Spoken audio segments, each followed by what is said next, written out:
The courtroom was unusually silent, almost as if the air itself was holding its breath. It had been a long and intense day of legal battles, but the real fireworks were about to begin. In the front row, Elon Musk sat with an expression of unwavering calm, his hands folded neatly in front of him. His steely gaze was fixed on the judge, John Peterson, who was known for his strict demeanor and no-nonsense approach to the law. The tension in the room was palpable. You could cut it with a knife. "Mr. Musk," Judge Peterson said, his voice as cold and measured as always, "you are here because of your careless comments during that public interview. The remarks made about the potential dangers of artificial intelligence were irresponsible, reckless even. They caused panic among investors and brought your companies under scrutiny." Elon's face remained unreadable, but his mind was whirring, analyzing every word, every detail. His legal team, a group of high-powered attorneys, sat behind him, each one looking at Peterson with a mix of respect and anxiety. They knew this was a delicate moment. It could go either way.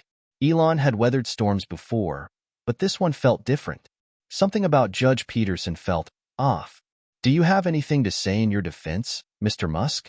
Peterson asked, his tone slightly mocking now. There was a sneer at the corner of his lips. Elon leaned forward slightly, his piercing eyes locking onto Peterson. "What I said in that interview was taken out of context, Judge. The purpose was to spark a conversation, not to cause panic. But you know as well as I do that the media thrives on sensationalism. I'm not here to apologize for that." A low murmur spread across the room. Elon was known for being bold, but the way he spoke now, so defiantly, made even the most seasoned lawyers shift in their seats. But Peterson wasn't impressed. He merely shook his head with a look of disdain. "Do you think your words don't matter, Musk?" Peterson's voice rose slightly. "You wield more influence than most world leaders. When you speak, the world listens. So tell me, do you think you should be held accountable for the consequences of your actions?" The room grew even quieter as Elon stood up slowly. He could feel the weight of every gaze in the courtroom pressing down on him. There was no turning back now. He had spent a lifetime navigating high-pressure situations, but this felt different, more personal. "I think the world has a right to question everything, Judge," Musk replied coolly. "And I think we need more people willing to challenge the status quo, even if it makes some people uncomfortable." Peterson chuckled dryly. "And that's your defense? A plea to be a provocateur?" Elon didn't flinch. His reputation had been built on taking risks, on saying what others were too afraid to say. He had made millions and lost millions by embracing discomfort. But today, it was something else. Something that Peterson hadn't anticipated. The judge adjusted his glasses, leaning forward in his chair. "Well, Mr. Musk, if you really want to change the world, perhaps you should start by learning how to follow the rules of the courtroom." The words had barely left Peterson's lips when something unexpected happened. In one smooth motion, Elon reached into his jacket pocket and pulled out a small, unassuming card. It was a badge, distinct, official, and unmistakable. He flashed it quickly across the table, just enough for everyone in the room to see it. The room froze. The sound of the badge tapping lightly on the table echoed in the silence. Judge Peterson's eyes widened. His face, which had been filled with arrogance moments before, suddenly betrayed a flicker of hesitation. His hand, which had been poised to reach for the gavel, hovered in the air, motionless. The badge was unmistakable. It was the emblem of the United States Secret Service. A low murmur swept through the room as everyone tried to process what they had just seen. The weight of the moment hit them all at once. The simple gesture, the flash of a badge, had changed everything. Peterson sat back in his chair, the smug expression fading from his face. He looked at the badge, then at Musk, and then back at the badge. The temperature in the room had dropped by several degrees. "Mr. Musk," Peterson finally said, his voice now quieter, more guarded, "what is this?" Elon didn't break eye contact. "It's a badge, Judge, from the U.S. Secret Service. I've been under their protection for the past few years. I suggest you tread carefully." The implications were clear. Elon Musk wasn't just any billionaire entrepreneur. He was a man who had the backing of one of the most powerful agencies in the country, an agency known for its protection of high-profile figures and its ability to make or break careers with a single phone call. For a moment, it seemed as though the world outside the courtroom had paused. No one knew what to say. The judge, once so sure of his power, now found himself caught in a web of unknowns. He had not expected this, had not prepared for it. Peterson began, then stopped, clearly searching for words. His usual confidence was now replaced with caution. I wasn't aware that. I'm sure you weren't, Musk interrupted smoothly. But now that you are, I think it's time we get back to business, don't you? The room remained silent. The lawyers, reporters, and spectators all held their breath, wondering what would happen next. It was rare for someone like Elon Musk to throw a wrench into the proceedings with such a quiet but powerful move. But Musk was used to being underestimated. It was his secret weapon, and in that moment, it was clear that the power dynamics had shifted. Peterson cleared his throat, visibly uncomfortable. He looked around at the room, as if searching for the right thing to say. But the words didn't come easily. Mr. Musk, he said finally, his voice strained, I'm not sure where this conversation is headed, but I think we all need a moment too. Before Peterson could finish, Musk stood up, his chair scraping loudly against the floor. We're done here for today, Judge. I'll be back tomorrow with a more detailed statement. I suggest you get some rest. With that, Musk turned and walked out of the courtroom, the eyes of everyone in the room following him. The silence that followed his departure felt like the calm before a storm. No one knew what was coming next, but one thing was certain. This was only the beginning. Hit subscribe and leave a comment with where you're watching from. This story might just spark a new beginning. What's one thing that always pushes you forward, even when things get tough? Elon Musk wasn't always the billionaire mogul everyone knew today. His journey from a curious, ambitious child in Pretoria, South Africa, to one of the most influential figures in the world was anything but predictable. And it certainly wasn't without its challenges. Born in 1971, Musk grew up in a middle-class family. His father, Elon Musk, was an electromechanical engineer, and his mother, May, was a dietitian and model. Despite having a seemingly stable upbringing, Elon's childhood wasn't as picture-perfect as it might appear on the surface. He was often a quiet and introverted kid, one who found solace in books and technology. The local kids, on the other hand, didn't quite understand him, and Elon was frequently the target of bullying. His awkwardness and intellectual curiosity made him stand out in ways that were both a blessing and a curse.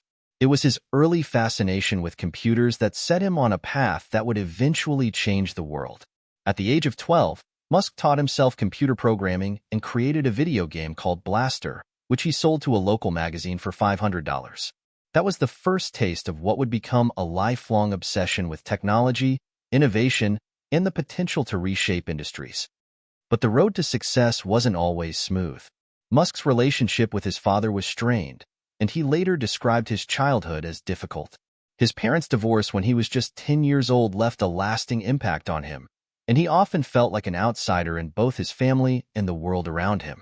It was a sense of isolation that fueled his drive to succeed and achieve things no one else thought possible. In 1995, Elon left South Africa to pursue his dreams in the United States. He enrolled at Queen's University in Kingston, Canada, before transferring to the University of Pennsylvania in the U.S., where he earned degrees in both economics and physics. Even during his college years, Elon's focus was always on the future, on what was next, on what could be done to change the world. After graduation, Musk did what many young entrepreneurs did in the 1990s. He jumped into the world of tech startups. But unlike many others, Musk's ventures were marked by big, bold ideas that were often seen as too risky or unrealistic. His first major project was Zip2, a city guide software company he co-founded with his brother Kimball. It was an idea that seemed far-fetched at the time, but quickly proved its worth when it was sold to Compaq for nearly $300 million in 1999. With his newfound wealth, Musk didn't sit back and relax. Instead, he took his earnings and invested them into even more ambitious projects. The next one was X.com, an online payment company that later became PayPal after a merger. PayPal would go on to revolutionize the way people paid for goods and services online, eventually being acquired by eBay for $1.5 billion in 2002. But for Musk, The true breakthroughs were still ahead. After PayPal, he didn't rest on his laurels. He went on to create SpaceX, with the goal of reducing space transportation costs and eventually making life multiplanetary. Then came Tesla, where his vision of electric vehicles changed the entire auto industry, pushing other major car companies to adopt electric technology. By the time he entered the courtroom in that fateful trial, Musk had already achieved far more than most people ever dreamed of. But the journey wasn't over yet. His ambition had only grown. And it wasn't just about the money anymore. Elon Musk's ultimate goal was to change the world, make humanity a multiplanetary species, fight climate change with renewable energy, and fundamentally shift the way we interacted with technology. But Musk wasn't just a visionary, he was a man of action. Despite facing numerous setbacks, including the near bankruptcy of both SpaceX and Tesla, he always found a way to persevere. His unconventional approach to business, sometimes reckless, sometimes brilliant, had earned him both admiration and criticism. His larger-than-life personality often made him a polarizing figure, loved by some and despised by others. For Musk, the drive to succeed was rooted not just in the desire for wealth or fame, but in his deeper, almost philosophical belief in the potential for humans to do better. From his earliest days of self-taught programming to his more recent ventures into AI and brain-machine interfaces, Elon Musk had one thing in mind: to make the world, and even beyond it, better. But with greatness comes great scrutiny. Musk's personality and unconventional methods had placed him under a constant spotlight. Media outlets followed his every move, scrutinizing his tweets, his decisions, his relationships. Whether he was embroiled in a public feud, making bold statements on Twitter, or appearing on podcasts with famous comedians, it was clear that Musk thrived in chaos. As his companies grew, so did his public persona. The controversy surrounding his comments on AI and technology had ignited the current courtroom drama, but those in the know understood that there was more at play than just one man's words. Musk wasn't just a man with a vision.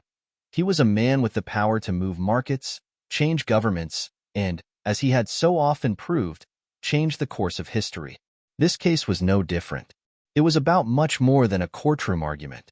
It was about control, power, and the right to speak freely. Musk wasn't just defending himself against accusations. He was defending the very idea of innovation and progress in a world that often felt stuck in its old ways.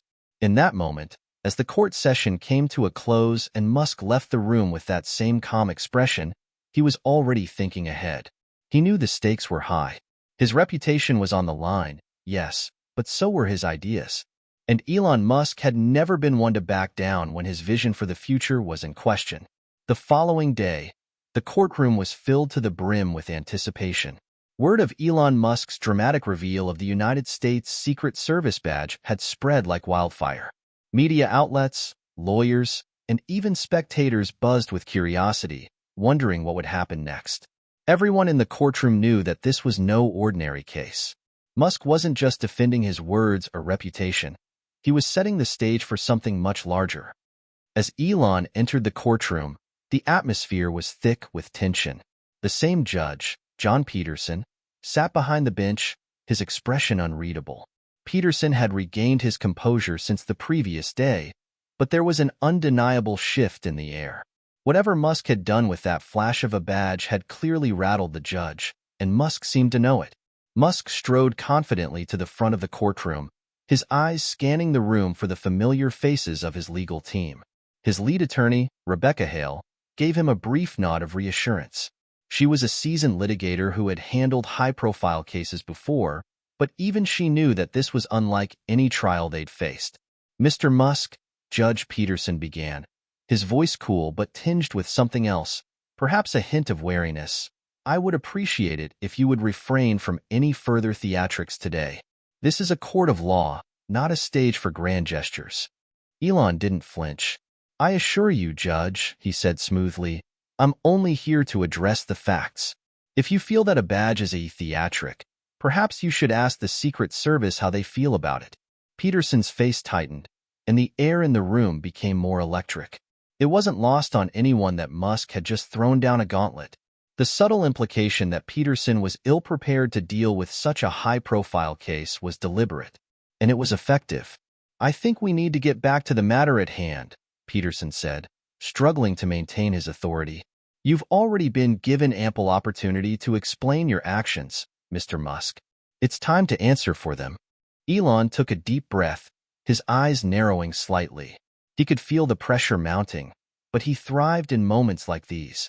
I'm happy to answer, he said, his voice unwavering. But I'll be clear, this isn't just about a few comments in an interview. This is about the future of technology and the dangers that come with it.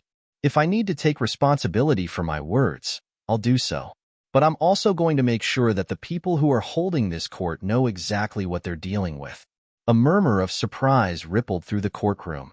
Elon wasn't just responding to the accusations anymore. He was flipping the script, turning the attention back to the very real concerns he had about the future of artificial intelligence. The remarks he'd made in the interview were controversial, yes, but they had also sparked a much-needed conversation about the unchecked potential of technology. Judge Peterson was visibly frustrated now. He clearly hadn't expected this level of resistance. You continue to dodge the issue, Mr. Musk, Peterson said, his tone becoming sharper. The issue is your reckless words. You continue to paint yourself as a visionary, but all we're asking is for you to own up to your responsibility for the panic you caused. Elon's eyes glinted with a hint of something dangerous, something that only those who had worked closely with him could recognize. He wasn't just trying to defend himself anymore. He was laying the groundwork for a much larger battle. I'm not dodging anything, Musk replied, his voice calm but insistent. The panic that followed my comments wasn't my doing. I don't control the media, and I don't control people's reactions. But let's be clear. We're talking about artificial intelligence. AI could change the world in ways we can't even comprehend right now. And yes, there are risks. I've always been transparent about that. He paused, allowing the weight of his words to settle over the room. What's truly reckless is ignoring those risks, Musk continued. Pretending that AI will somehow take care of itself without oversight, that is the real danger. And if speaking out about that makes me a target, so be it. Judge Peterson seemed to hesitate, the edges of his authority fraying as he stared at Musk. For a brief moment, the courtroom was silent, the tension palpable. Peterson's gaze shifted to the members of the jury, their eyes wide with uncertainty. They weren't sure whether they were witnessing a man who was defending his own reputation or a larger ideological battle. Rebecca Hale stood up from her seat, ready to steer the conversation back to legal territory. Your Honor, she said, Mr. Musk has already made it clear that he takes responsibility for his words. But as he's stated, this case isn't simply about a few reckless remarks. It's about the broader implications of the technology that Mr. Musk has spent his life developing. She turned to the jury, making eye contact with each of them in turn. You have to understand that what's at stake here isn't just a single statement or an individual. It's the future of innovation, the future of how we live and work. If we punish people for raising concerns about the impact of new technologies, we risk stifling progress altogether. Judge Peterson didn't respond immediately, his eyes narrowing as he weighed Hale's words. He wasn't happy with the direction the case had taken, but there was little he could do to change it.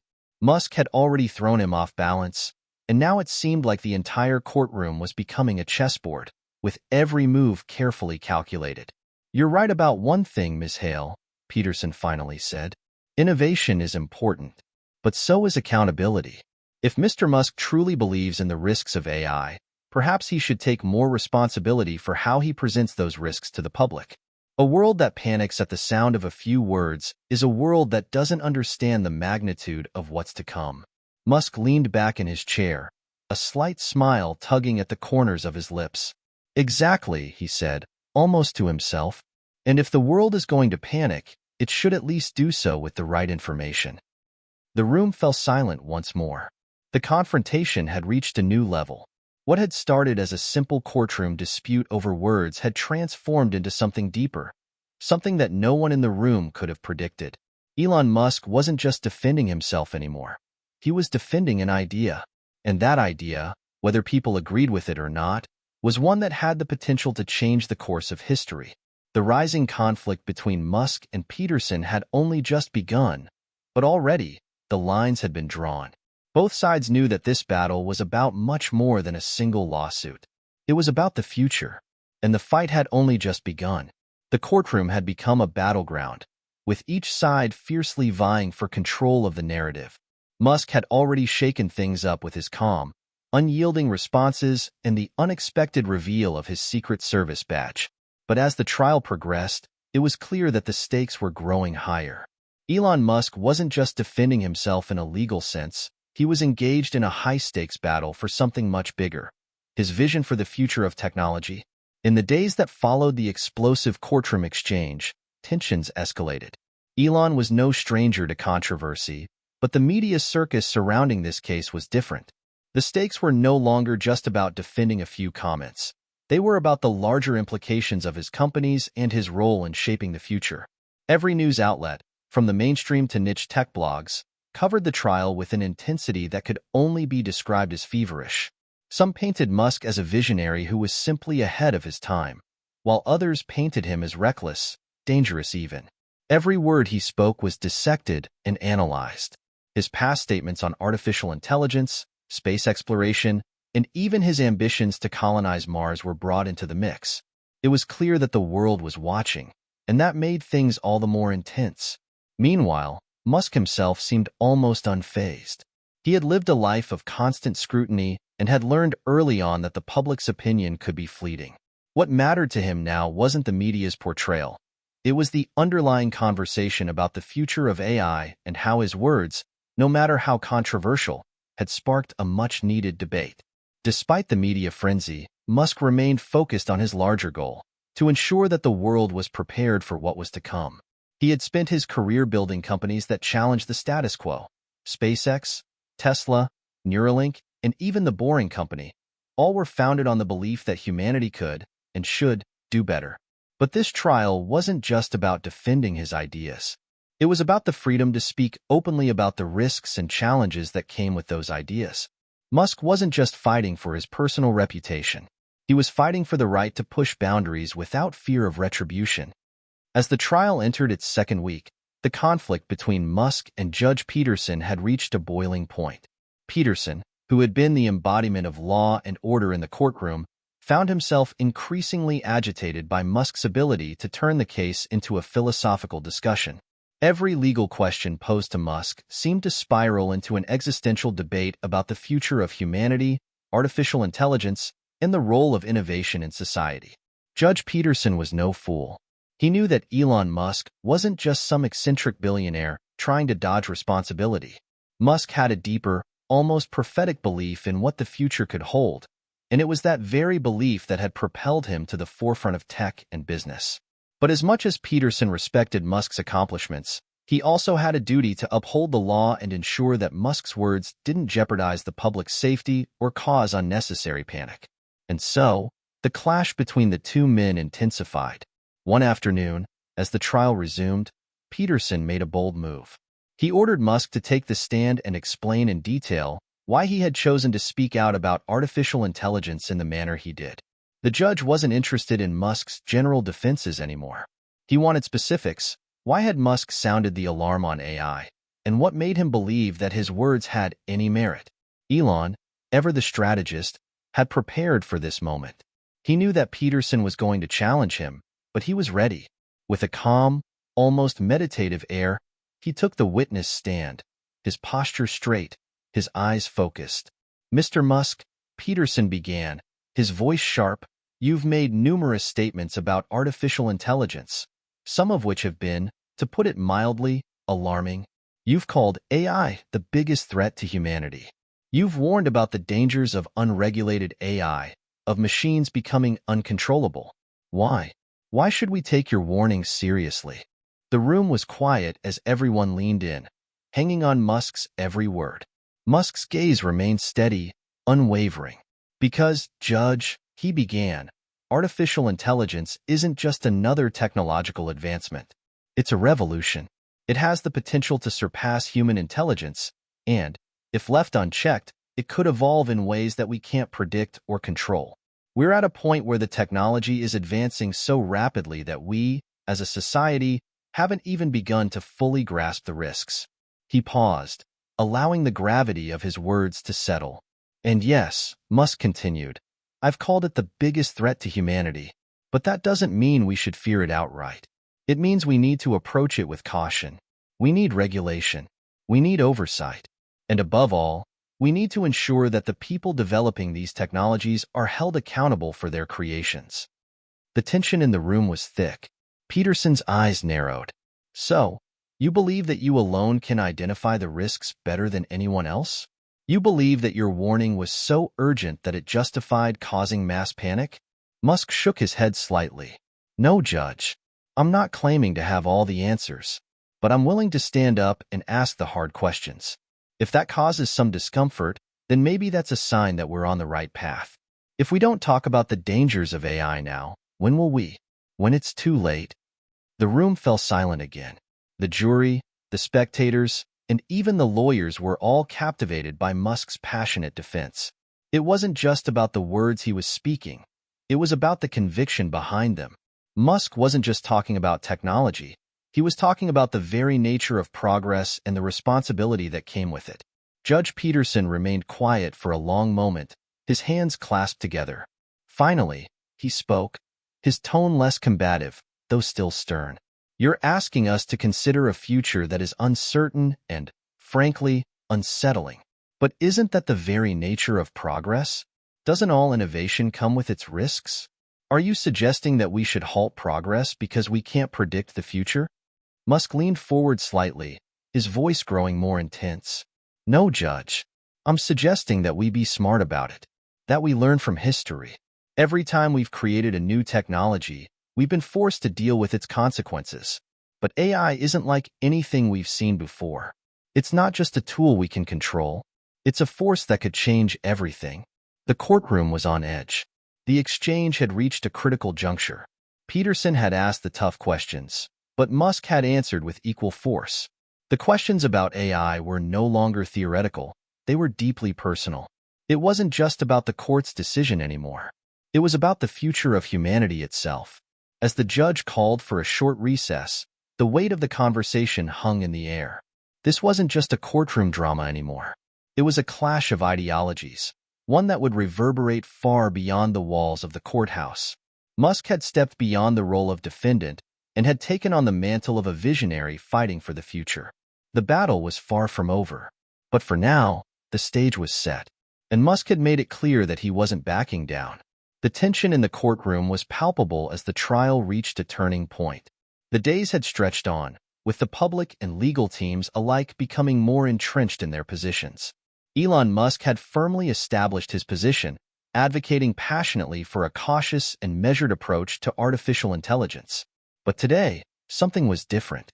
Today, the stakes were higher, and Musk himself was about to face a revelation that would send shockwaves through the courtroom and beyond. It had been 2 weeks since Musk's dramatic statements, and Judge Peterson was growing increasingly frustrated. He had assumed that the trial would focus solely on Musk's controversial comments about AI, but as the defense team continued to present their arguments, it became clear that the case was evolving into a larger conversation about the future of technology itself. It was no longer just about whether Musk had spoken recklessly or irresponsibly. It was about whether the very freedoms of speech and innovation were being put on trial. The morning session began as usual, but there was an air of anticipation. The jury, the lawyers, and the spectators in the gallery all sensed that something was coming, a moment of reckoning. Elon Musk sat quietly at the defense table, his eyes scanning the room, but his mind was miles away. His team had spent days preparing for what they knew would be a pivotal moment. Musk had already spoken his piece about the dangers of AI, but now it was time for the emotional heart of the trial. The moment that would test not only his resolve, but also the beliefs he had held for years. The door to the courtroom opened, and a new figure entered, one who had not been expected to testify. The room went silent as the person approached the witness stand.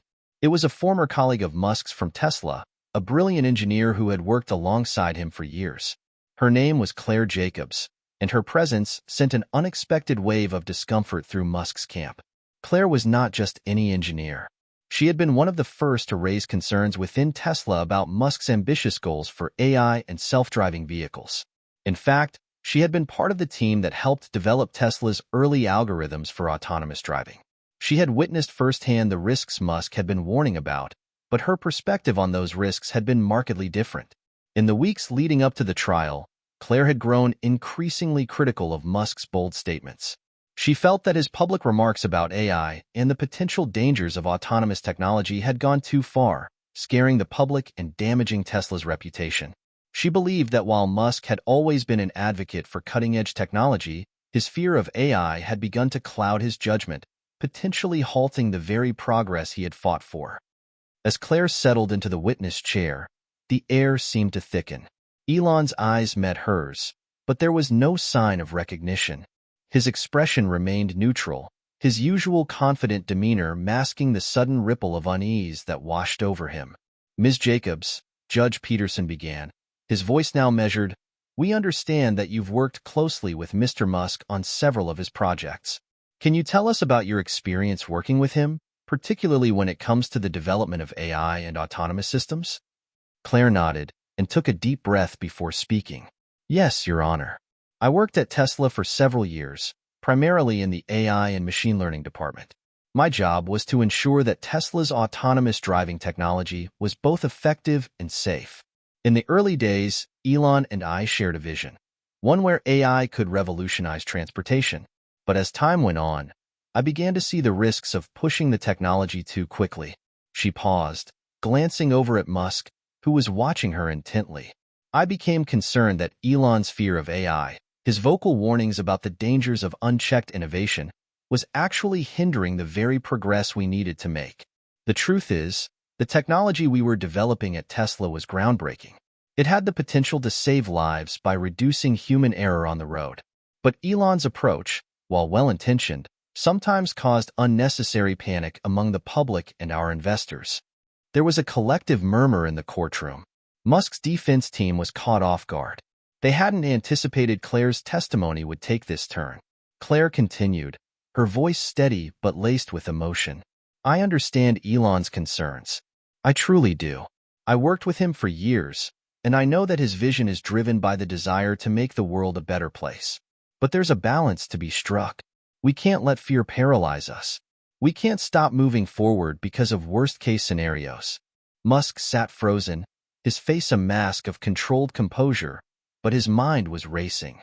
He had trusted Claire. She had been a close ally, and now she was standing before him, testifying against his approach to AI. He knew she wasn't wrong in many ways, but hearing it out loud, hearing her dismiss his very real concerns, hit him harder than he expected. Judge Peterson leaned forward, his eyes fixed on Musk.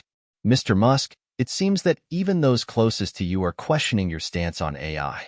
How do you respond to Ms. Jacobs' assertion that your warnings may be overblown?" Elon took a deep breath before standing up. There was no longer any room for ambiguity. The words he had been holding back were now ready to pour out.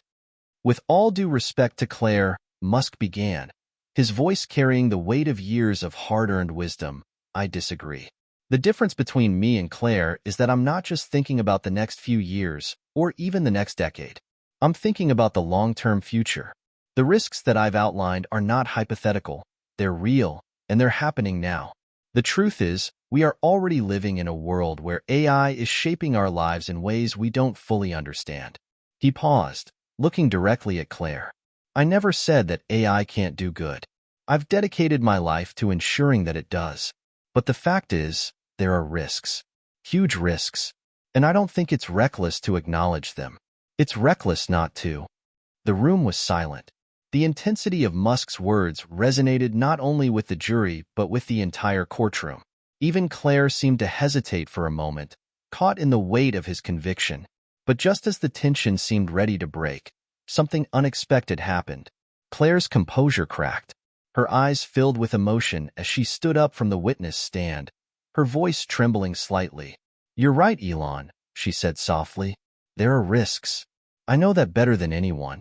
I've spent years working on this technology, and I see what could go wrong. But you've always been about pushing the boundaries, about taking risks. That's why I followed you in the first place. But sometimes, the fear of what could go wrong makes us forget what we stand to gain. I believe in what we're doing, but we need to be brave enough to face the future, even when it's scary."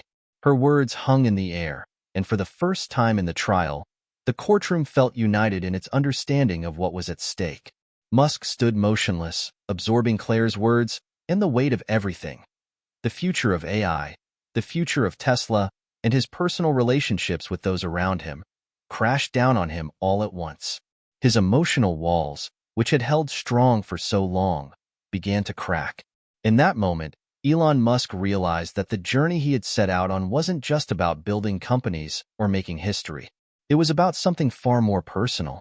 It was about reconciling his fear with his hope and finding the courage to face the future, no matter how uncertain or terrifying it might be. The atmosphere in the courtroom had shifted dramatically after Claire Jacobs' testimony. There was a rare moment of vulnerability in the air, as both Elon Musk and his former colleague, Claire, stood at the center of a debate that went beyond legal arguments.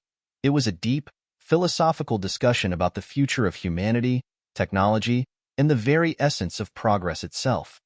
Elon Musk sat back down at the defense table, his fingers tapping nervously on the table as his thoughts whirled. His mind had already begun to race ahead, thinking not just about the trial, but about the greater implications of what Claire had just shared. She had touched on something that he knew all too well: the balance between fear and hope, between caution and bold action. But hearing it from someone who had worked so closely with him, someone who had shared his dreams and vision for the future, was jarring in a way that even he hadn't anticipated. For a brief moment, it felt as if the courtroom had become a battlefield, not just between lawyers or the prosecution and the defense, but between two opposing forces within him. Claire's perspective was valid, and part of him understood her frustration. But the other part of him, the part that had seen the risks firsthand and had dealt with the fallout of unchecked ambition, wasn't ready to let go of his caution. The stakes were too high. Judge Peterson, who had been watching the exchange carefully, cleared his throat and addressed the court. "Let us take a short break," he said, "to allow the parties to collect their thoughts. We will reconvene in 30 minutes. As the gavel came down, the buzz of whispers filled the courtroom. Musk stood up slowly, his body language tense, and walked out of the room. He needed air. He needed to think. His legal team followed closely behind, but Musk signaled for them to give him space. The weight of the past few days had finally caught up with him. He stepped into the hallway, his mind racing. The media frenzy, the trial, the stakes of his vision. It all felt like it was happening at once, and there was no escaping it. His thoughts were interrupted by a voice calling his name. He turned to see his close advisor, Sarah, hurrying toward him. "Elon," she said, her voice urgent but calm. "You need to focus. I know it's been overwhelming, but this trial, it's bigger than you think." He nodded, his eyes weary. "I know, but it feels like it's not just about the tech anymore. It's about who I am and what I'm willing to risk." Sarah stepped closer, her voice lowering. "And that's exactly why you can't give in. The world is watching, and this isn't just about winning a legal battle. This is about showing them that you can lead, that you're not afraid of the unknown, that you can own your mistakes and push forward." Musk exhaled slowly, taking in her words. She was right. This trial was bigger than the courtroom. It was about the legacy he would leave. It was about more than just defending a company or an idea. It was about defending the very notion of pushing humanity forward. As they spoke, a message popped up on Musk's phone. It was from his team. The next hearing was about to begin. "Thanks, Sarah," Musk said with a half smile, trying to shake off the tension. "Let's get back to it." When the trial resumed, it was clear that the atmosphere had changed. Musk walked back into the courtroom, his mind clearer than it had been moments before. The world was watching, yes, but more importantly, the world needed to see him for who he was, someone who wasn't afraid to fail, but was determined to learn from those failures and keep going. Judge Peterson had resumed his position, and the proceedings began anew. This time, there was a subtle shift in the way the attorneys presented their cases. The focus had shifted from just debating Musk's responsibility in the AI discussion to something larger: the role of the tech industry in shaping society and whether the individuals leading these companies should be held accountable for the far-reaching consequences of their actions. Musk's defense team had adjusted their approach. They knew that the court needed more than just logical arguments. They needed emotion, they needed passion, and they needed the truth. Musk had to remind the jury not just of his achievements, but of the core reason he had embarked on these ventures in the first place.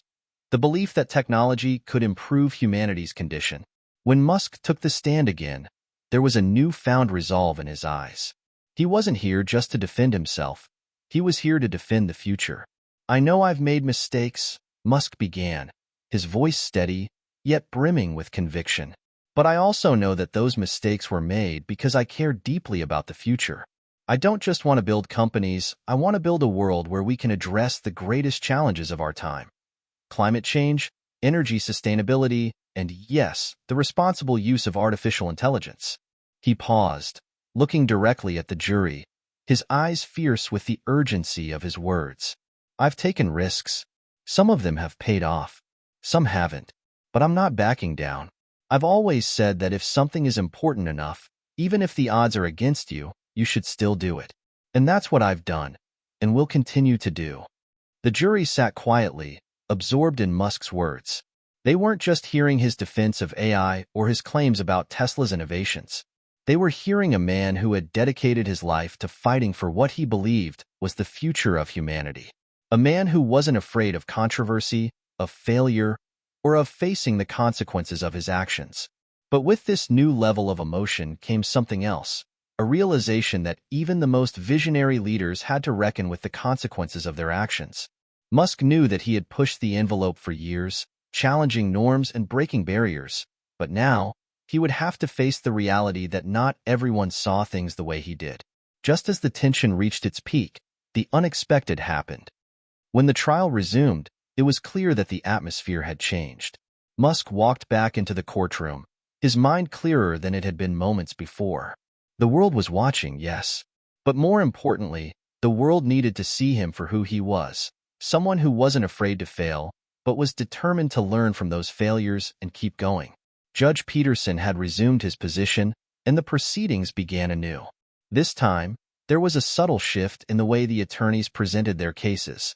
The focus had shifted from just debating Musk's responsibility in the AI discussion to something larger, the role of the tech industry in shaping society and whether the individuals leading these companies should be held accountable for the far-reaching consequences of their actions. Musk's defense team had adjusted their approach. They knew that the court needed more than just logical arguments. They needed emotion, they needed passion, and they needed the truth. Musk had to remind the jury not just of his achievements, but of the core reason he had embarked on these ventures in the first place. The belief that technology could improve humanity's condition. When Musk took the stand again, there was a newfound resolve in his eyes. He wasn't here just to defend himself. He was here to defend the future. "I know I've made mistakes," Musk began, his voice steady, yet brimming with conviction. "But I also know that those mistakes were made because I care deeply about the future. I don't just want to build companies, I want to build a world where we can address the greatest challenges of our time. Climate change, energy sustainability, and yes, the responsible use of artificial intelligence." He paused, looking directly at the jury, his eyes fierce with the urgency of his words. "I've taken risks. Some of them have paid off. Some haven't. But I'm not backing down. I've always said that if something is important enough, even if the odds are against you, you should still do it. And that's what I've done, and will continue to do." The jury sat quietly, absorbed in Musk's words. They weren't just hearing his defense of AI or his claims about Tesla's innovations. They were hearing a man who had dedicated his life to fighting for what he believed was the future of humanity. A man who wasn't afraid of controversy, of failure, or of facing the consequences of his actions. But with this new level of emotion came something else, a realization that even the most visionary leaders had to reckon with the consequences of their actions. Musk knew that he had pushed the envelope for years, challenging norms and breaking barriers, but now, he would have to face the reality that not everyone saw things the way he did. Just as the tension reached its peak, the unexpected happened. As Musk's words reverberated through the courtroom, the doors swung open, and a new figure entered. It was a man dressed in a sharp suit, his presence commanding immediate attention. His ID badge gleamed as he walked confidently toward the defense table. Musk's heart skipped a beat. This man wasn't just any lawyer or observer. He was from the U.S. Secret Service. As the man approached, he flashed his badge toward Musk, a subtle nod of recognition. The room fell dead silent. Elon had already dealt with accusations, public scrutiny, and a courtroom full of hostile figures. But this was something entirely different.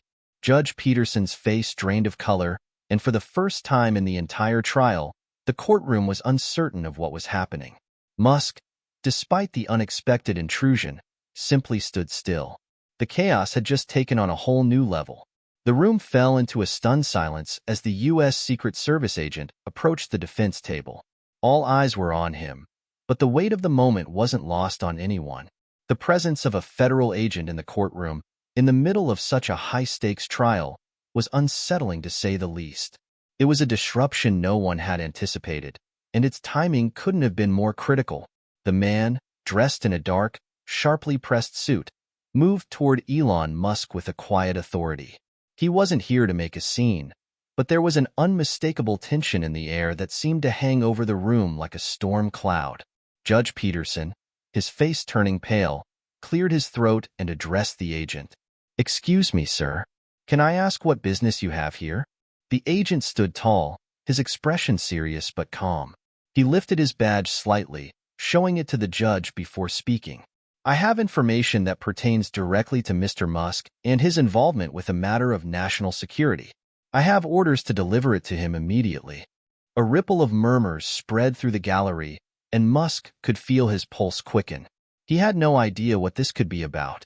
He had always assumed that his work was under the scrutiny of corporate regulators, investors, and of course, the media. But national security? That was something entirely different. National security? Judge Peterson asked, his voice a mix of confusion and concern. "And why would you be bringing this information to a courtroom in the middle of a trial?" The agent looked toward the judge, his expression unwavering. "I can't disclose the full details here, Your Honor, but I can assure you that this involves a matter of critical importance. We need to speak with Mr. Musk in private as soon as possible." Musk, still processing the situation, stood up slowly. The whole room seemed to hold its breath as he met the agent's gaze. Whatever this was about, it wasn't going to be easy to brush off. "Your Honor, with all due respect," Musk said, his voice steady but tinged with uncertainty. "I have no idea what this is about, but I'm happy to cooperate." Judge Peterson glanced at the agent and then at Musk, clearly struggling to balance the integrity of the court with the sudden intrusion of a federal agent. After a tense pause, he nodded reluctantly.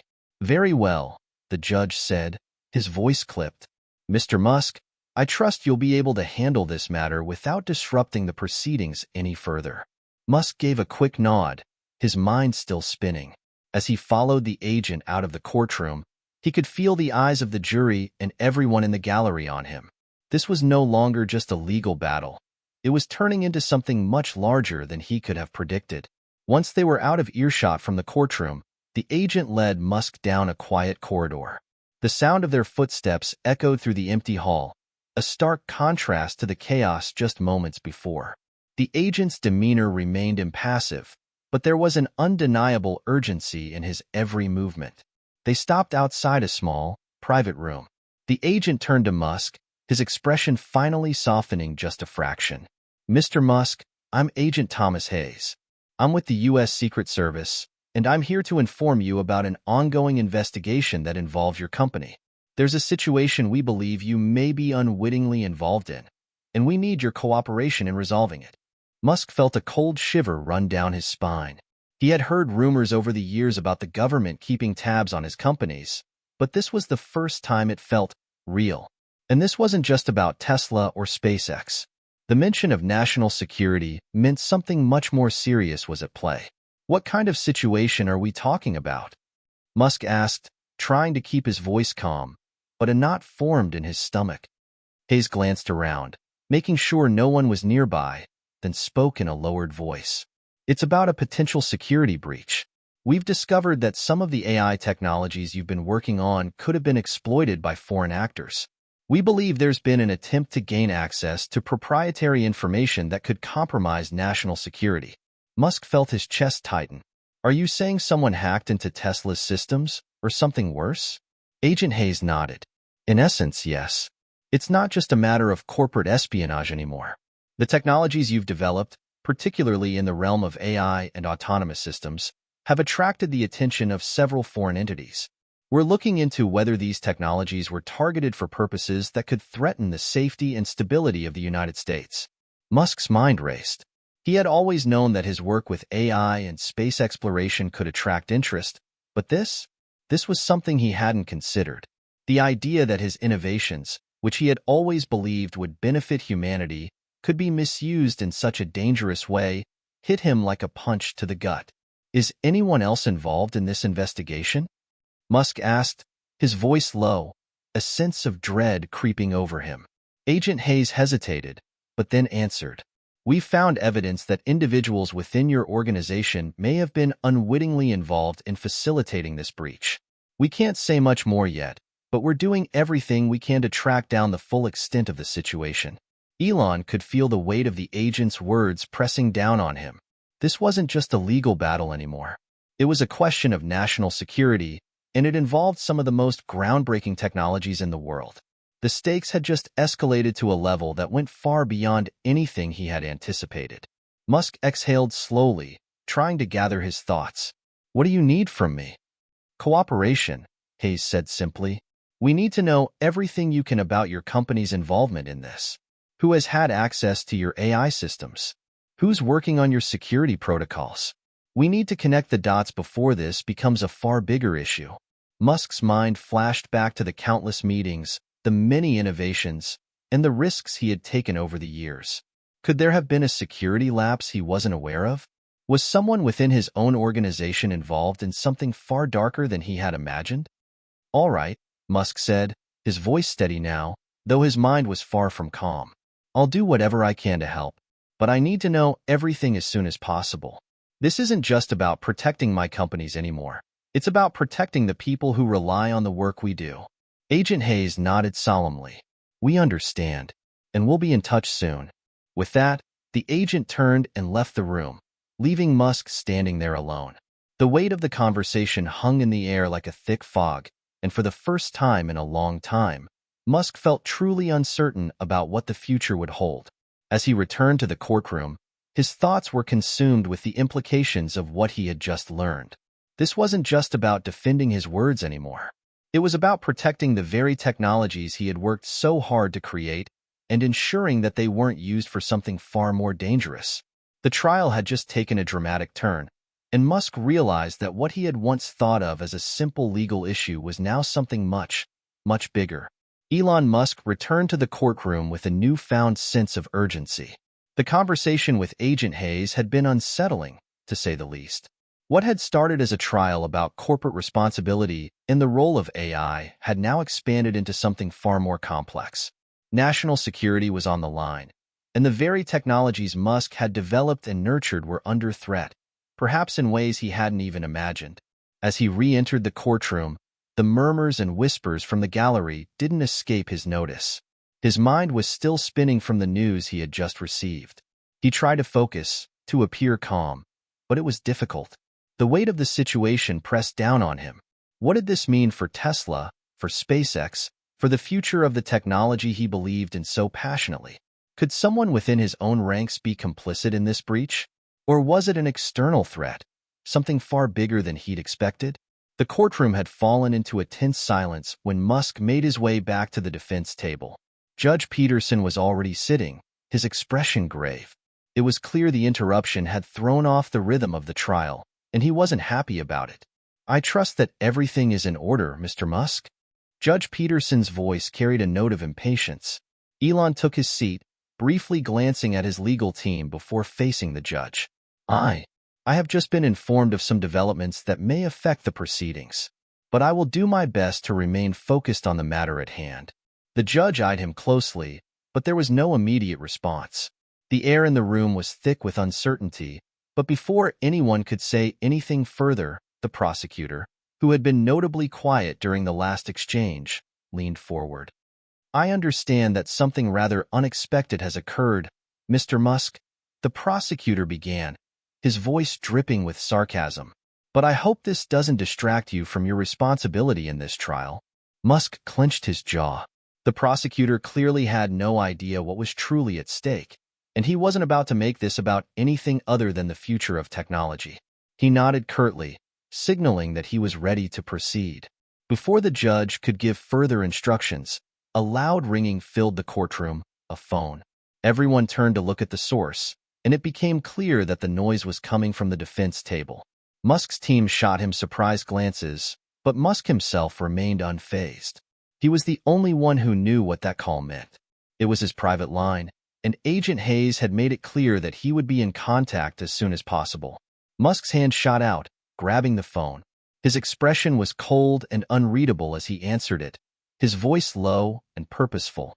"Mr. Musk," came Agent Hayes' voice on the other end, "I need you to come with me immediately. We've discovered something critical to this investigation. We have reason to believe that the breach was more than just a hack. This goes deeper." Elon felt a chill run down his spine, his grip tightening on the phone. "What are you saying?" he asked, his voice barely above a whisper. "There's evidence that some of your top engineers have been involved. Not just as victims. This goes beyond that. We need you to come to our office now." Musk's mind reeled. He trusted his engineers, his team. These were people who had helped him build his empire. To hear that someone among them might have been involved in something so dangerous, he couldn't wrap his head around it.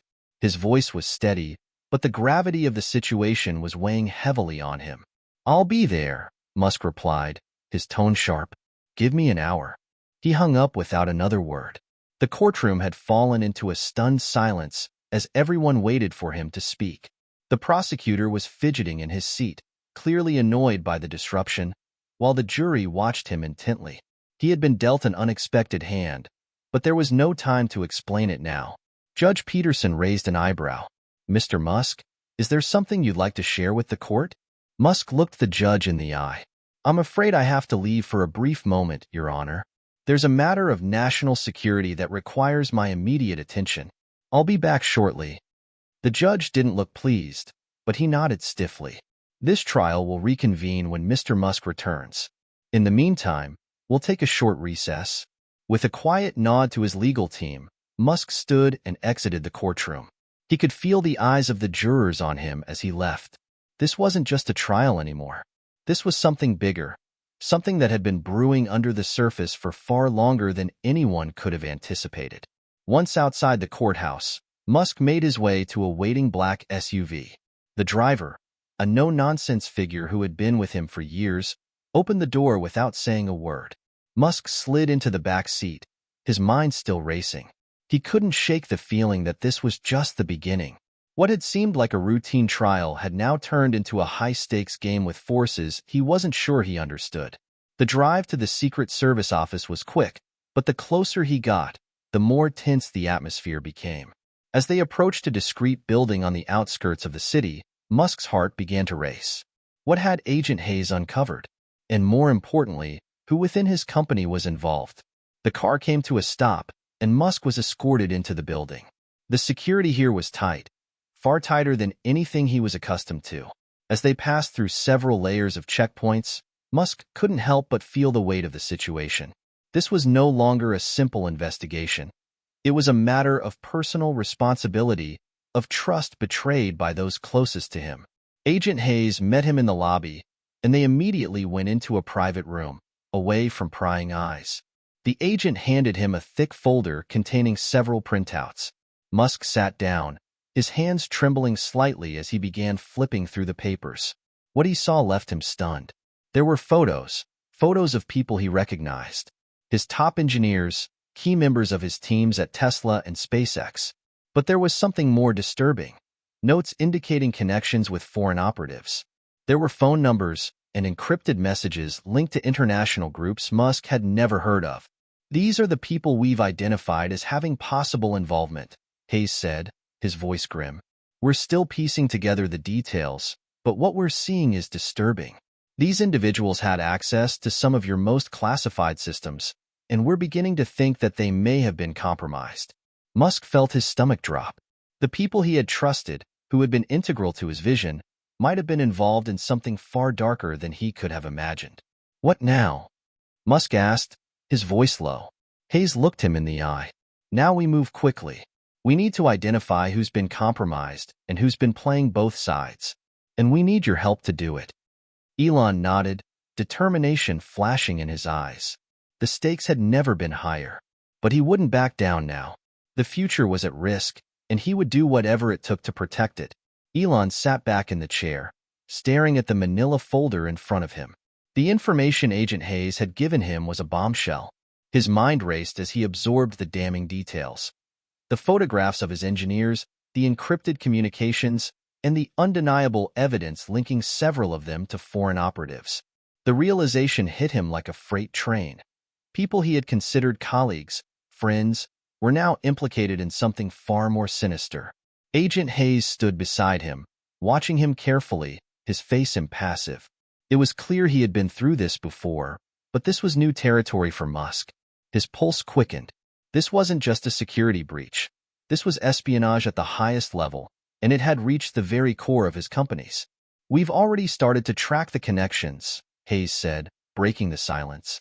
"These individuals had access to your most sensitive data, including the AI systems at Tesla and SpaceX. We believe the data may have been siphoned off, but we're still trying to figure out exactly who's behind it." Musk nodded, his jaw clenched. He couldn't afford to let his emotions cloud his judgment, but he felt betrayed in a way that was hard to articulate.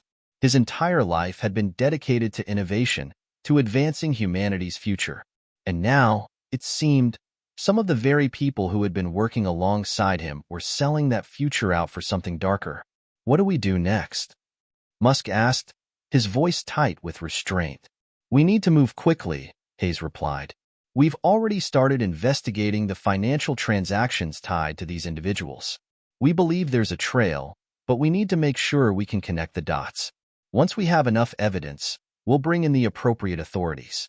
But we're not there yet. Musk glanced at the photos again. One in particular caught his eye, a man he had trusted for years, someone who had been at the forefront of Tesla's AI development. Jason Grant. Jason had been Musk's right-hand man in many ways, a brilliant engineer who had been with the company since the early days. To see him now implicated in something so dangerous was a punch to the gut. "How do we know for sure that Jason is involved?" Musk asked, his voice low, as though asking the question made it more real. Hayes didn't flinch. "We don't yet, but we've uncovered communications that tie him to one of the foreign operatives. And the dates match up with key moments when sensitive data was accessed. We're still working to confirm the full scope of his involvement." Musk felt the weight of the room close in on him. Jason Grant had always been loyal, at least, that's what Musk had believed. But now, that loyalty was in question. And with it, the entire foundation of trust he had built at Tesla and SpaceX. "What's the plan, then?" Musk asked, shaking his head slightly, trying to push the knot of anxiety in his chest aside. "How do we stop this before it gets worse?" "We'll keep the investigation under wraps for now," Hayes said. "If word gets out, it could complicate things. We need to proceed cautiously. I'll have my team continue the digital forensics, while we start looking into personal connections and motivations. The goal is to identify who's working with these foreign operatives and stop them before they can do any more damage." Musk's mind was still whirling. The fate of his companies, the future of technology, and the trust of the people closest to him all hung in the balance. What had started as a corporate espionage case had quickly escalated into a much more dangerous game. Musk knew that every decision he made from here on out would have consequences, not just for his businesses, but for the future of national security itself. He stood up suddenly, his decision made. "I need to talk to Jason. In person. I'll get answers from him. If he's involved, I need to hear it from him, not from some report." Hayes raised an eyebrow, clearly weighing the risks. "I understand the need for answers, Mr. Musk, but meeting with him in person could be dangerous, especially if he's already compromised. We don't know who else is involved in this. If you go to him, you could be putting yourself in harm's way." "I'll take that risk," Musk said firmly. "I know Jason. If there's anyone who can give me the truth, it's him."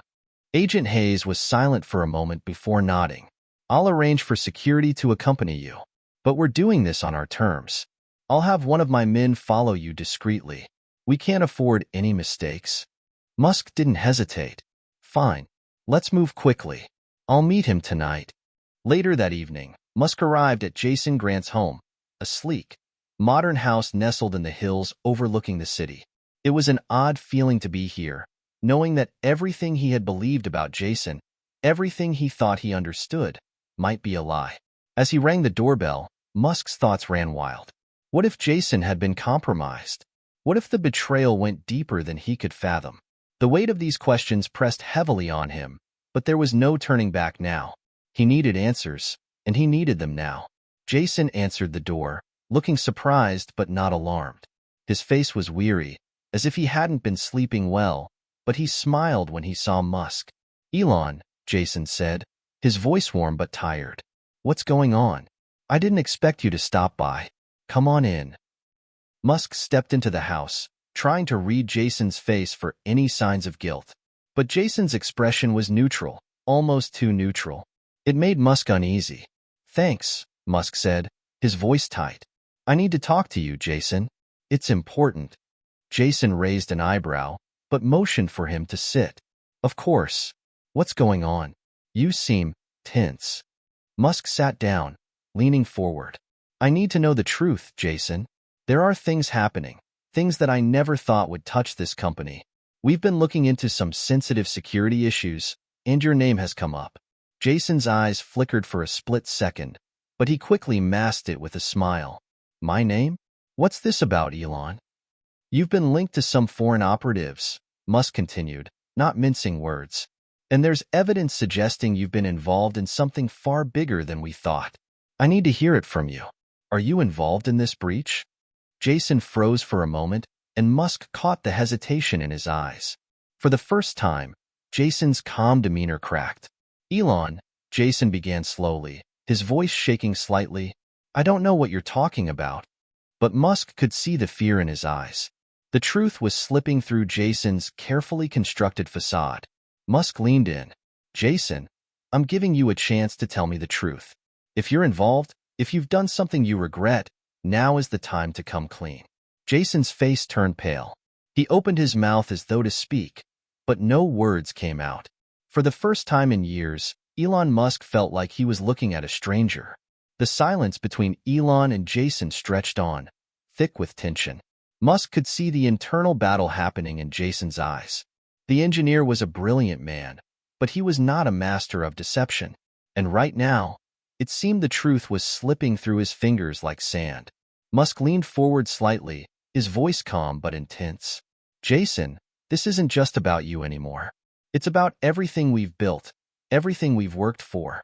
I need you to tell me the truth. Were you compromised?" "You need to tell me everything," Musk said, his tone low and urgent. "Every name, every detail. It's the only way we can stop this before it goes any further." Jason nodded, tears welling up in his eyes. "I don't know all of them, but there's one name I do know. His name is Vincent Rojas. He's the one who's been pulling the strings.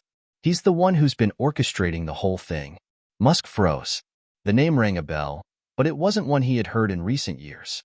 Vincent Rojas was a name tied to certain sectors of tech and government, but it wasn't a name that belonged to anyone Musk had worked with directly. "Who is he?" Musk asked. "What does he want?" Jason shook his head helplessly. "I don't know, but he's tied to a lot of powerful people.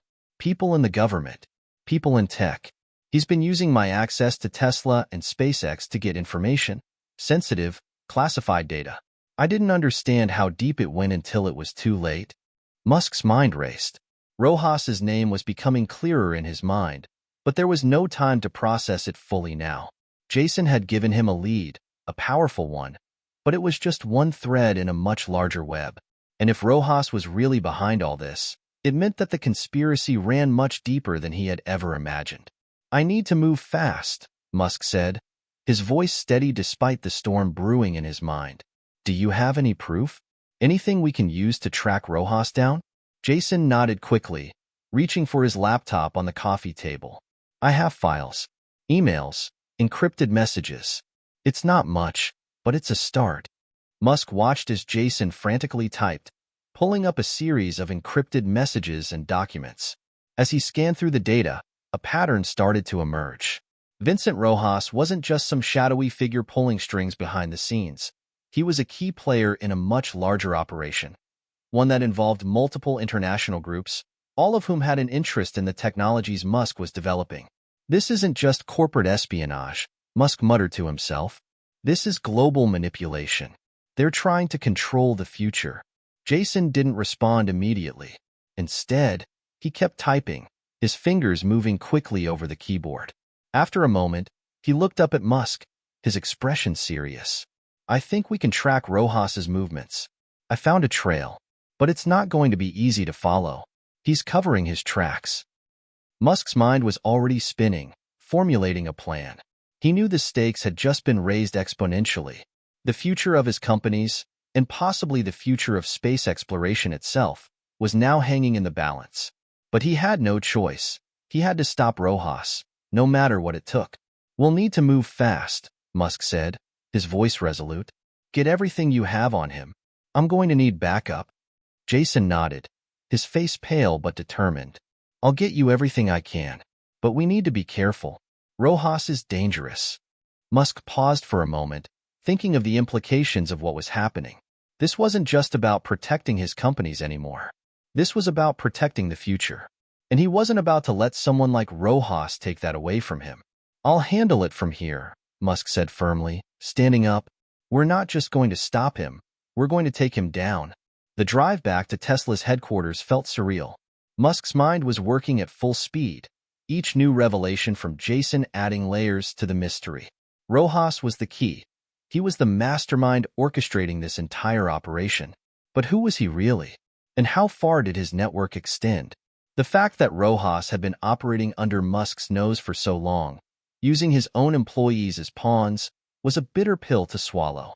As Musk arrived at Tesla's headquarters, he instructed his security team to ensure no one was watching him. He knew that the stakes had shifted dramatically. Rojas was more than just a threat to his companies. He was a threat to everything Musk had built, everything he had worked for. Agent Hayes had been briefed about the developments and was already on his way to meet him. The situation had escalated quickly from a corporate espionage case into something much larger, something Musk could no longer handle alone. Musk strode down the sterile, white corridors of the Tesla building, his mind still racing. He had to figure out how Rojas had gotten so deeply embedded in his companies, and how he could have been so blind to it all.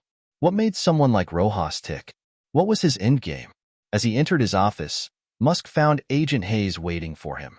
The agent was seated at a sleek, glass desk, reviewing a series of documents on his tablet. He looked up as Musk walked in, his face serious, but there was a glint of determination in his eyes. We've been able to trace some of Rojas's transactions, Hayes said, without any pleasantries. He's been using multiple front companies, some of them set up overseas. We also have evidence that he's been in contact with high-ranking officials, both in the tech industry and in government agencies. This is bigger than we thought. Musk let out a deep breath, leaning against the desk. We need to find him, and we need to do it fast. I don't care if we have to bring in every resource we have.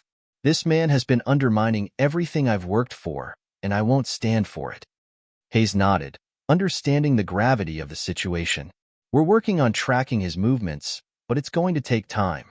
We need to figure out how he's staying one step ahead of us.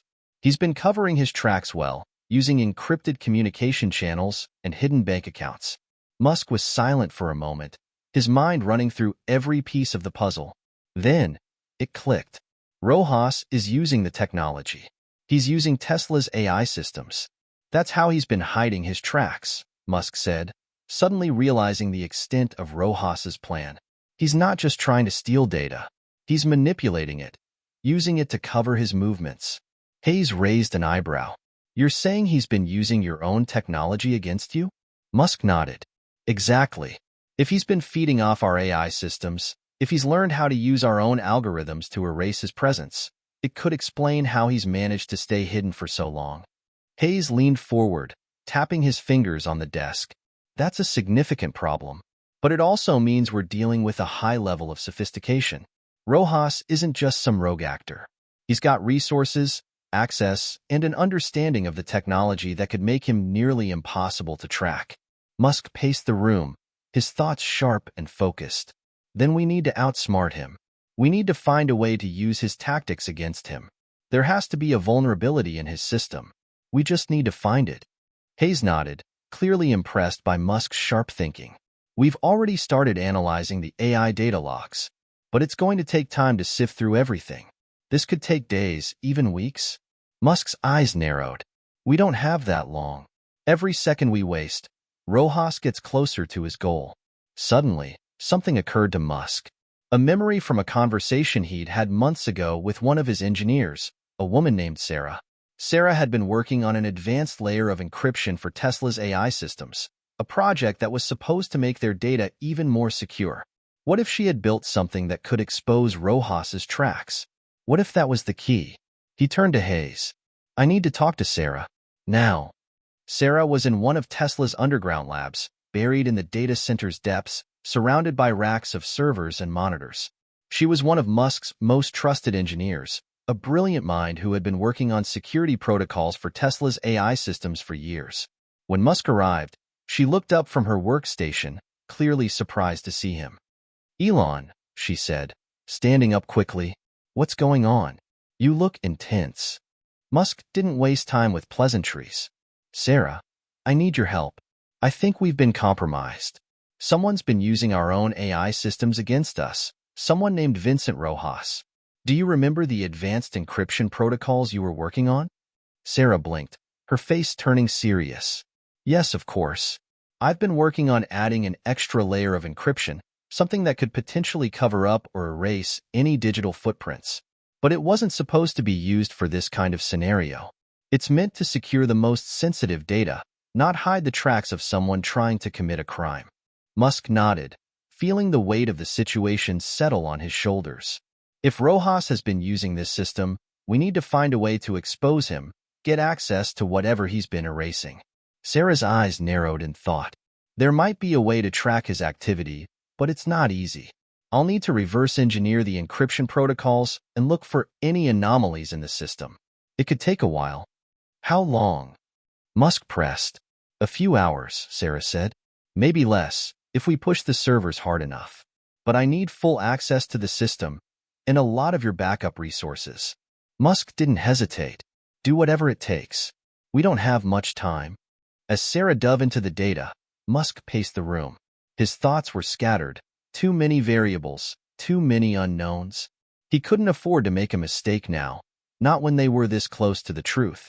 Minutes felt like hours as Sarah worked her magic, her fingers flying over the keyboard, her face set with intense focus. Finally, after what seemed like an eternity, she stopped and turned to Musk. I've got something, she said, her voice tight with excitement. It's not much, but it's a start. I found a backdoor in the encryption, something that wasn't supposed to be there. It's been left open, and it's been used to cover up Rojas's movements. Musk's heart raced as he stared at the screen. The data before him was cryptic, but it was clear enough to confirm one thing. Rojas had been using this backdoor to erase his trail, and now, with Sarah's help, they had found a way to track him down. We've got him, Musk said, his voice low and steady. Now it's time to end this. Hit subscribe and leave a comment with where you're watching from. This story might just spark a new beginning. What's one thing that always pushes you forward, even when things get tough? The momentum had shifted.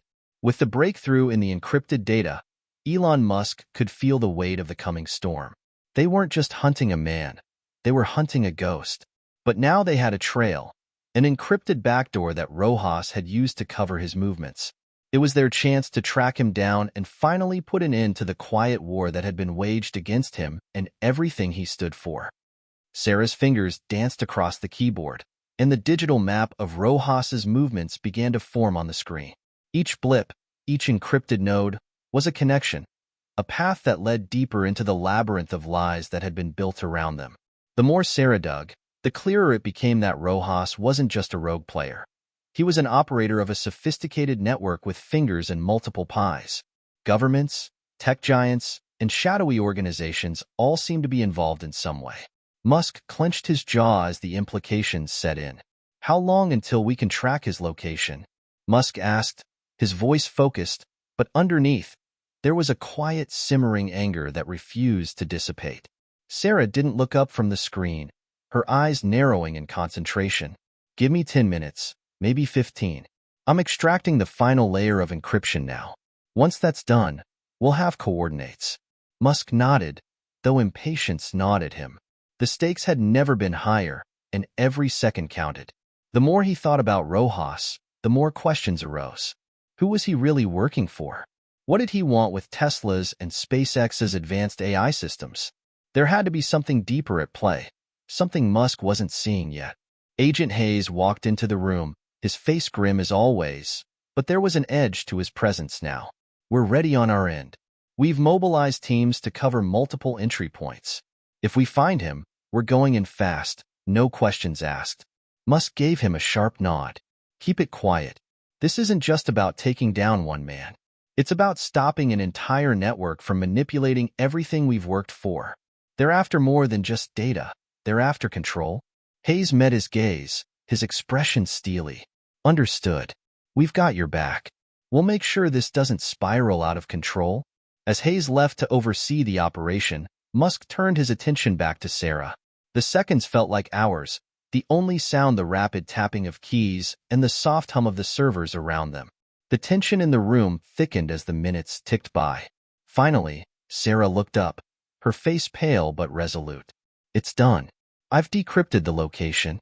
On the screen, a set of coordinates appeared, coordinates that led straight into the heart of a remote location in the mountains. Musk felt a rush of adrenaline as he processed the information. Rojas wasn't hiding in some urban center or behind layers of bureaucracy. No, he had chosen a place that was isolated, away from prying eyes, a place where he could continue his operations undisturbed. Musk's fingers drummed against the table as he made a decision. "We move now. No time to waste." The ride to the location was tense, the team in high alert. Musk sat in the back of the sleek black SUV, his mind racing as the landscape blurred past.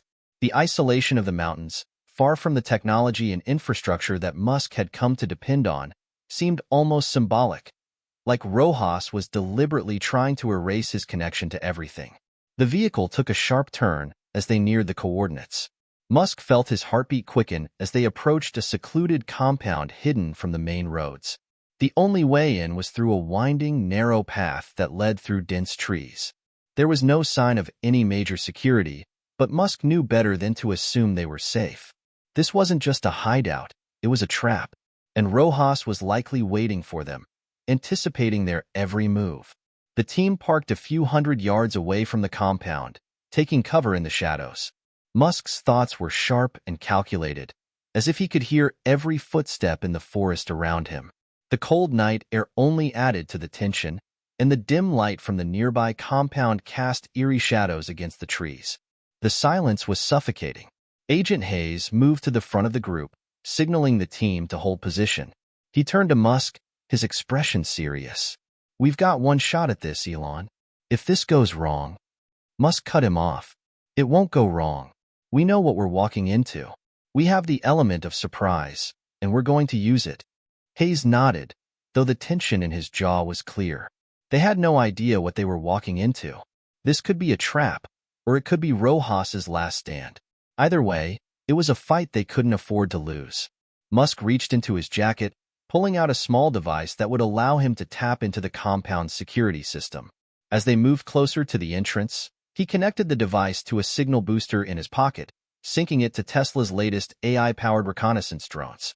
The drone footage began to stream onto his phone as he scanned the compound's perimeter. "Looks clear," Musk muttered, "but stay sharp." They moved forward in a tight formation, their footsteps muffled by the thick undergrowth. Every sense was heightened, every sound amplified. The air was heavy with the unknown. Musk's thoughts were a whirlwind as he wondered if they were about to uncover the full extent of Rojas's operations, or if they would find nothing but silence, the quiet before the storm. The compound itself was a complex network of stone buildings and metal fencing, surrounded by high-tech surveillance equipment. But the moment Musk stepped into the yard, something felt off. The stillness was too perfect. It was as though the compound had been abandoned, or it was waiting for them. Sarah's voice came through his earpiece, calm but with an edge of urgency. I'm picking up unusual activity in the systems. Something's not right, Elon. Musk's heart skipped a beat. What do you mean? It's like they're expecting us. I've got a backdoor into their systems, but they've already detected a breach. They know we're here. Musk's pulse quickened. Get us in now. As they moved toward the main building, the doors slammed shut behind them, and the compound was suddenly alive with motion. Bright lights flickered on, blinding them, and Musk could hear the distant hum of engines starting up. The moment they had been waiting for had arrived, and so had Rojas. The harsh lights snapped on, flooding the compound with blinding brightness. Musk's instincts kicked in immediately, his mind already calculating their next move.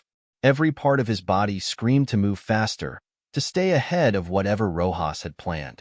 "Stay low," he whispered urgently to the team. The tension was palpable as they moved swiftly through the yard, their eyes scanning every shadow, every corner. But there was no mistaking it now. Rojas had prepared for this moment. They weren't just walking into a simple trap. They were walking into a calculated showdown. "Sarah, can you disable the surveillance?" Musk asked, his voice low but firm. The last thing they needed was to be spotted before they could strike. There was a brief pause before Sarah's voice came through the comms, tight with concentration. "I'm working on it. There's a sophisticated firewall, but I'm bypassing it." "Just a second, got it? All cameras offline now."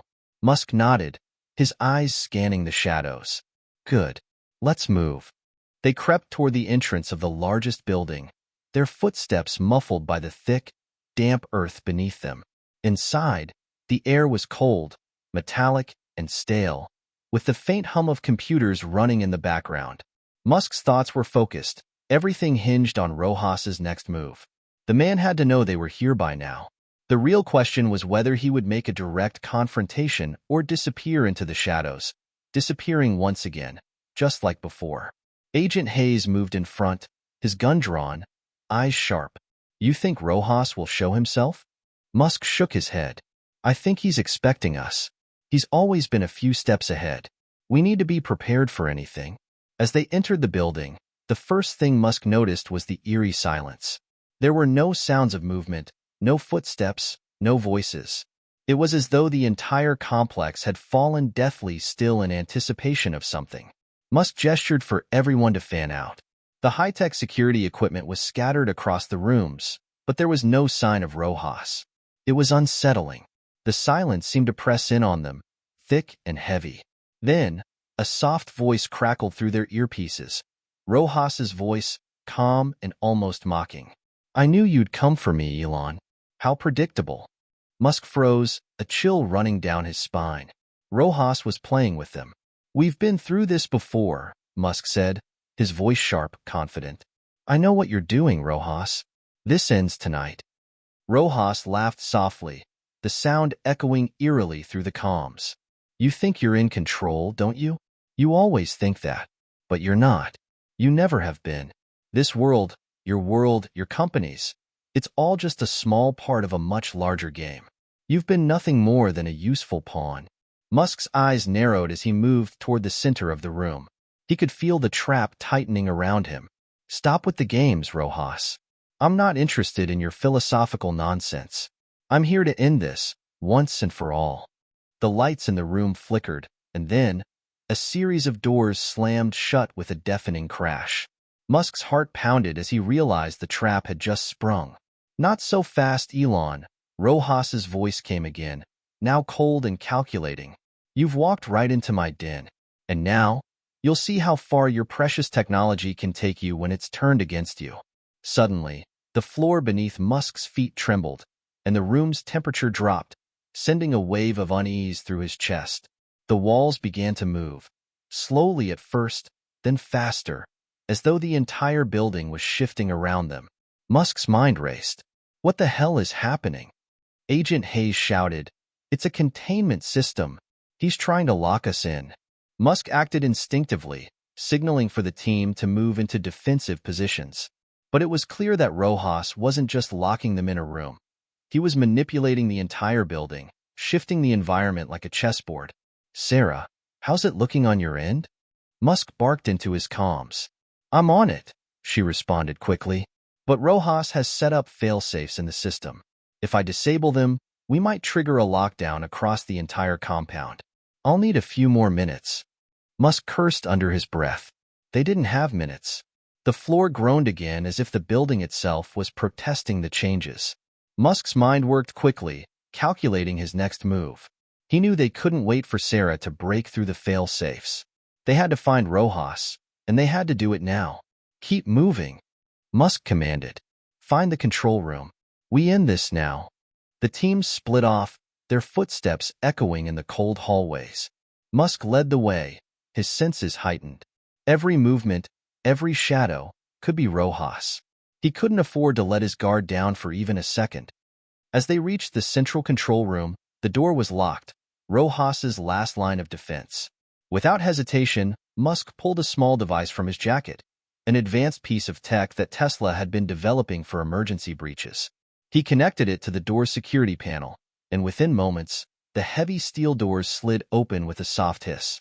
Inside, the room was dark, save for the glow of multiple monitors that flashed rapidly, showing encrypted data, complex algorithms, and surveillance footage of the team's movements throughout the compound.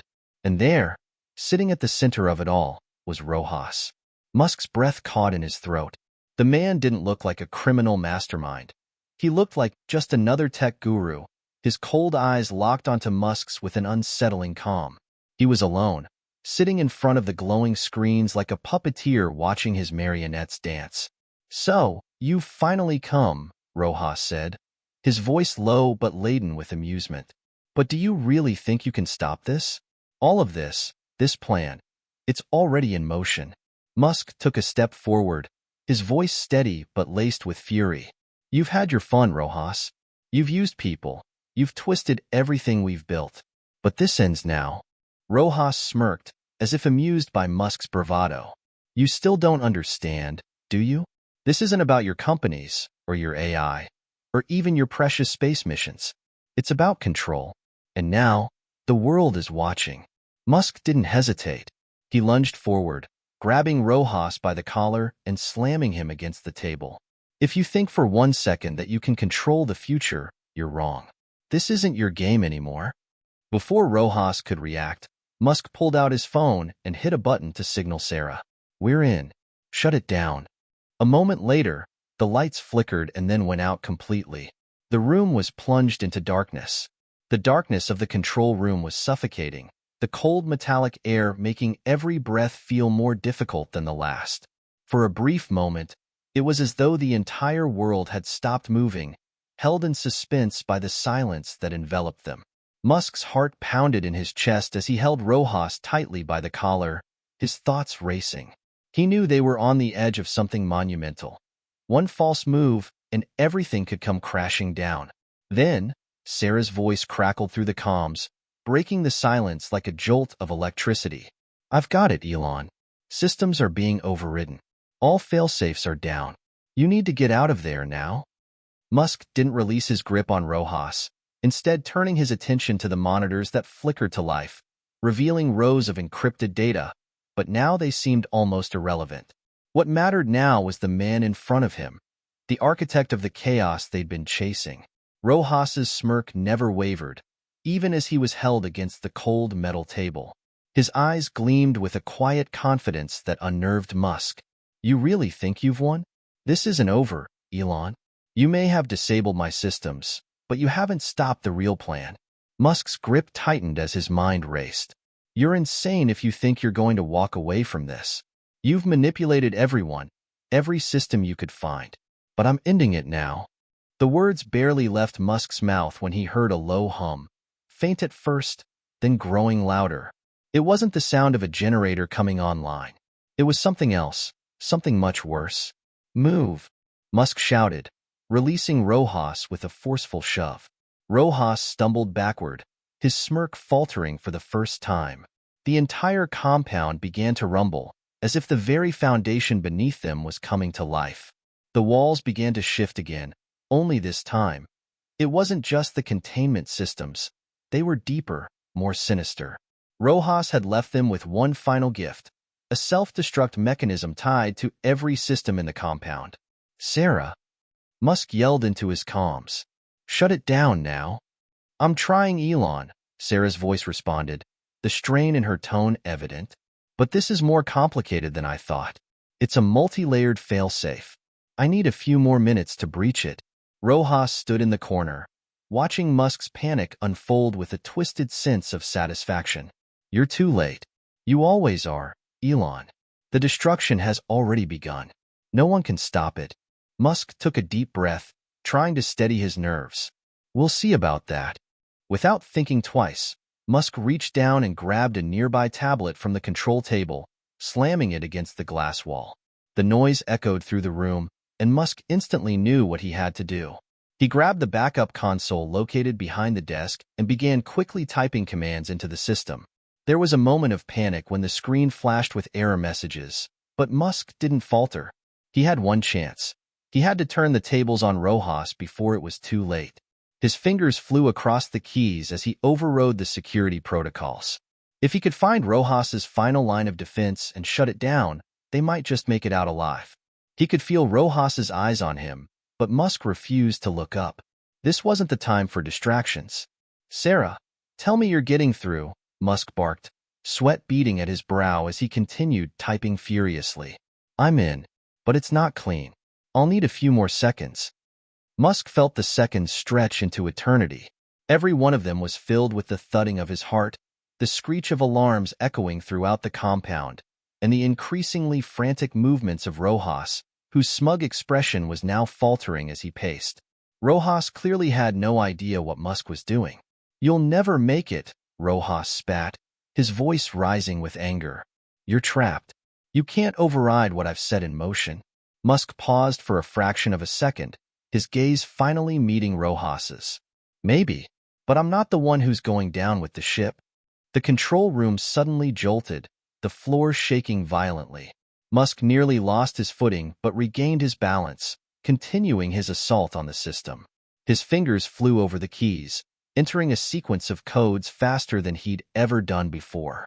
This wasn't just a tech problem anymore. It was a race against time. Sarah's voice came again, slightly breathless, but with a hint of triumph. I've got it, Elon. The self-destruct is disabled. Musk's breath caught in his throat as the lights in the control room flickered before returning to normal. The rumble in the walls stopped. We did it, Musk whispered under his breath. But he knew it wasn't over. The battle was far from won. Rojas was still a threat, and they still had no idea how deep his network really went. Rojas, now visibly frustrated, narrowed his eyes at Musk. You've won a small victory, Elon, but the war is just beginning. You think this will end here? You've only scratched the surface. Musk stood tall, staring the man down. I don't care how deep your network goes. You're done. Whatever your plan was, it ends here. Rojas smirked, but it wasn't the same arrogant smirk from before. There was a weariness to it now, as if he had finally realized he had underestimated Musk all along. You have no idea who you're dealing with. I'll be back, and when I do come back, you won't have the luxury of a second chance. Musk's eyes remained cold. That's what they all say. I'll be ready. Outside, the team was in position, awaiting their next move. The adrenaline was still running high as the compound slowly began to return to a quieter state. But even with the immediate danger averted, Musk knew this was far from over. Rojas had set the pieces in motion, and this was just the first chapter of a much larger story.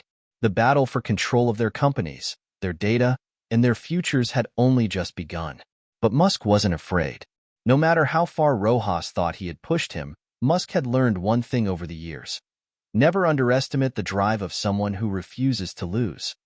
Get Rojas out of here, Musk said coldly, his voice unshaken. We need to figure out what the hell he was really after. The dim glow of the compound's remaining lights cast long shadows against the walls.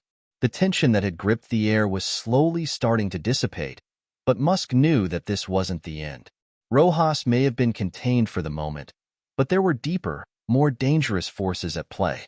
Forces that Musk couldn't yet fully comprehend. They secured Rojas quickly. Agent Hayes had moved in, his team surrounding the man with a precision that left no room for escape. Rojas had said little since Musk had disabled his self-destruct sequence. He was no longer the smug mastermind who had toyed with Musk's every move. Now, his eyes were filled with a quiet, simmering rage, though it was clear that Rojas wasn't quite finished yet. The sound of footsteps echoed through the now quiet halls as Musk made his way back to the control room. The team was already starting to clean up the aftermath of their raid, sweeping through the compound for any remaining threats or information. The screens that had once flickered with encrypted data were now still, dark, silent. The information they had found would be useful, but Musk knew it was only a small piece of a much larger puzzle. Anything useful on the hard drives? Musk asked Sarah, his voice cool but laced with an urgency that couldn't be ignored. Sarah sat at the desk, her fingers flying over the keyboard as she sifted through the data they had retrieved. Some interesting things, she said, her brow furrowed. Rojas wasn't working alone. There are more players involved, bigger, more powerful players. We're talking international networks here. Governments, corporations, tech giants. It's not just about disrupting your companies, Elon. This is much bigger than that. Musk felt his stomach tighten.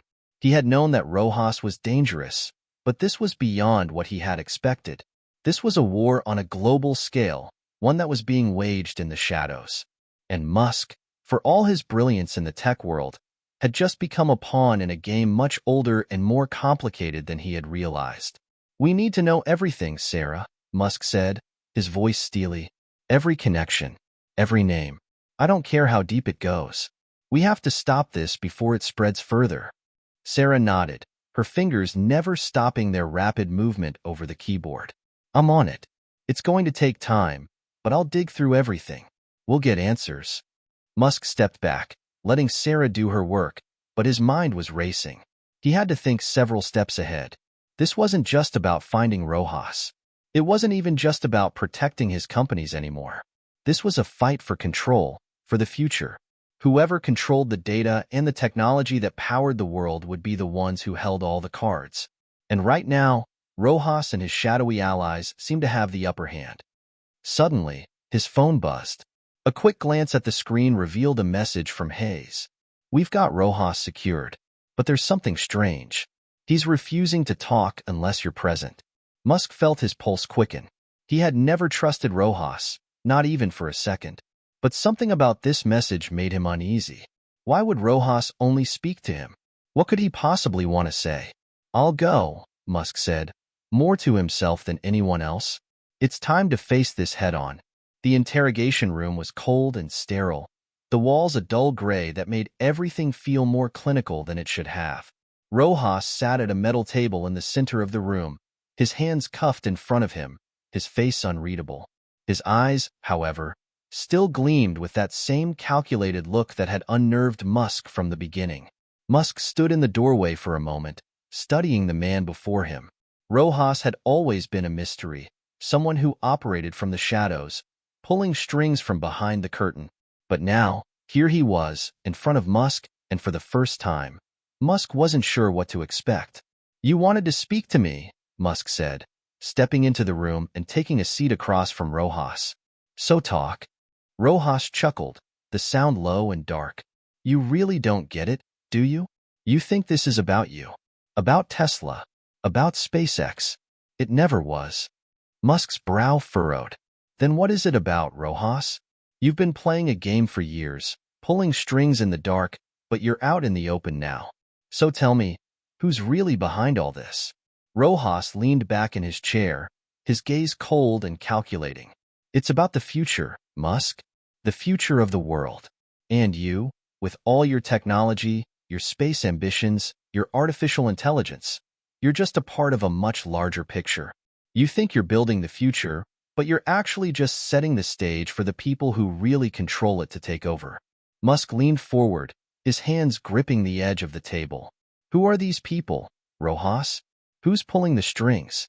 Because if you think for 1 second, I'm just going to let you get away with this?" Rojas interrupted, a small, dark smile tugging at his lips. "It's not just about control, Musk. It's about what happens when the world becomes reliant on your technology. When everything you've built, your infrastructure, your power grid, your AI, is controlled by people who know how to manipulate it. It's about creating a system so entrenched, so ubiquitous, that even you won't be able to fight back. Musk's mind raced, his thoughts spinning. He had always known the power of technology. He had always known that once something became too interconnected, too dependent on a single system, it could become a weapon. But this was something far more dangerous. So, you're saying this whole thing is about making sure no one has control? Musk asked, trying to understand. Rojas nodded slowly, his eyes narrowing. Exactly. The world is shifting. Technology is advancing at an exponential rate, and soon, no one will be able to escape it. The question is, who will be the ones to control it? Musk felt his throat tighten. The weight of Rojas's words hung in the air, a chilling reminder of how fragile everything was. The future, the one Musk had been working toward, was in peril, and he was just beginning to understand the true scale of the threat. Rojas's voice broke through Musk's thoughts. You're too late, Musk.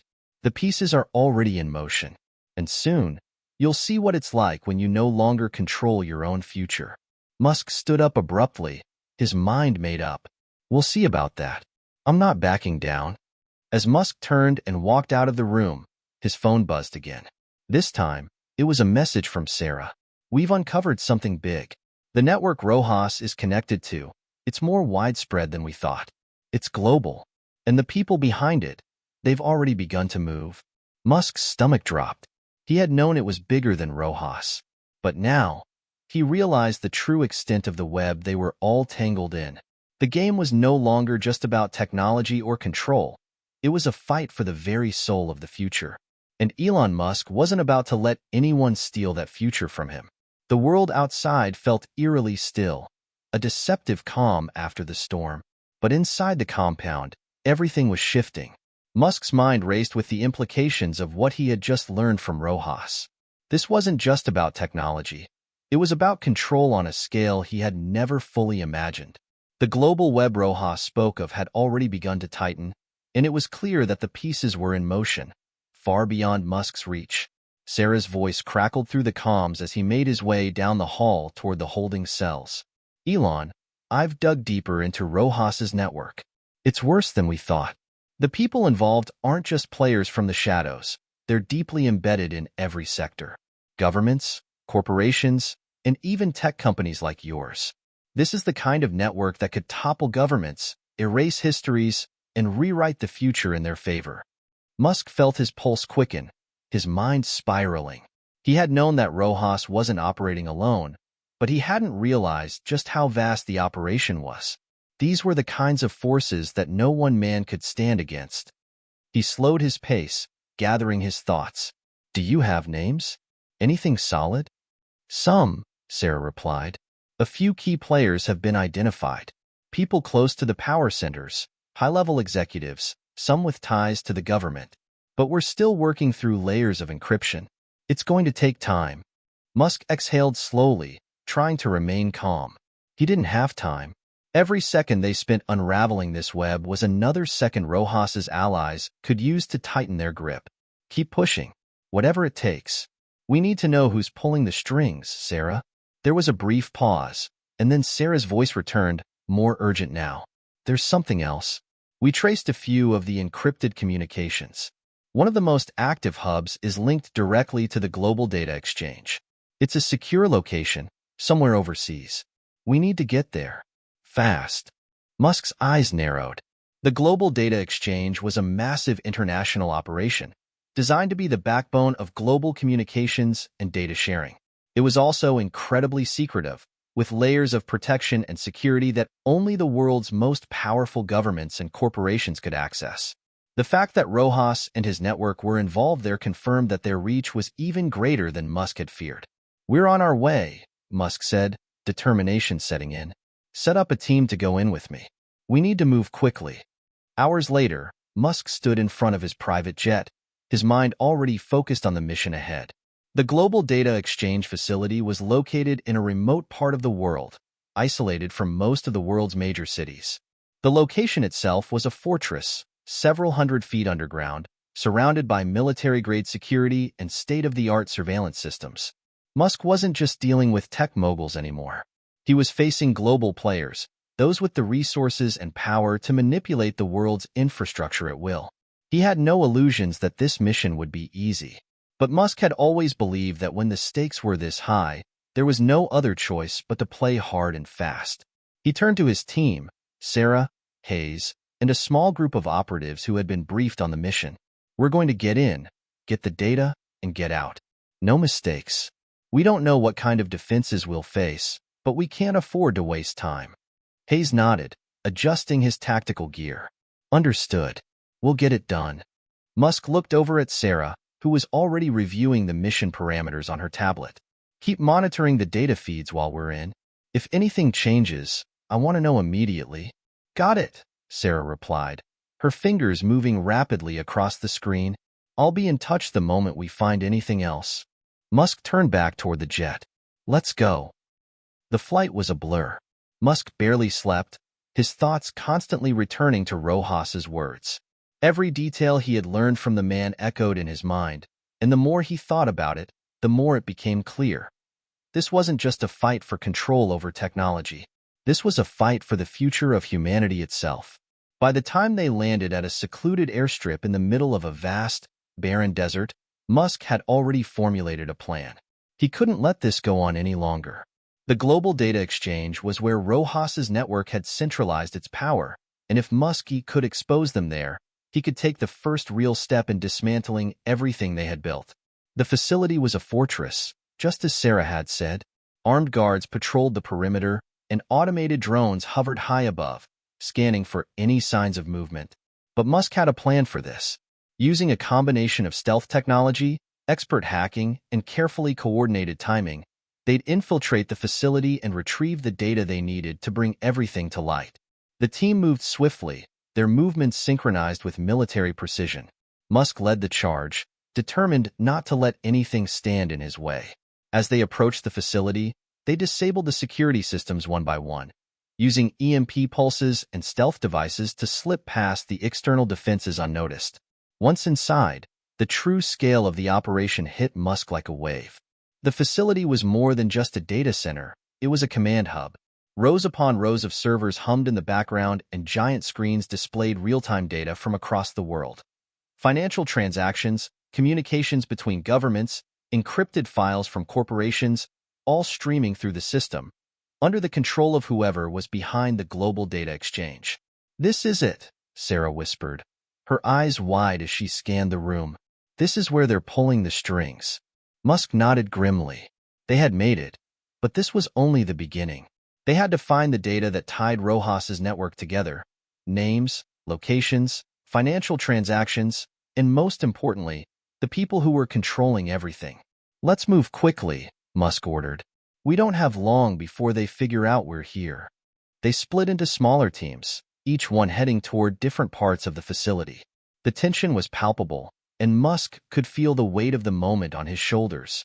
They were standing on the edge of something that could change the world forever. It didn't take long before they found what they were looking for.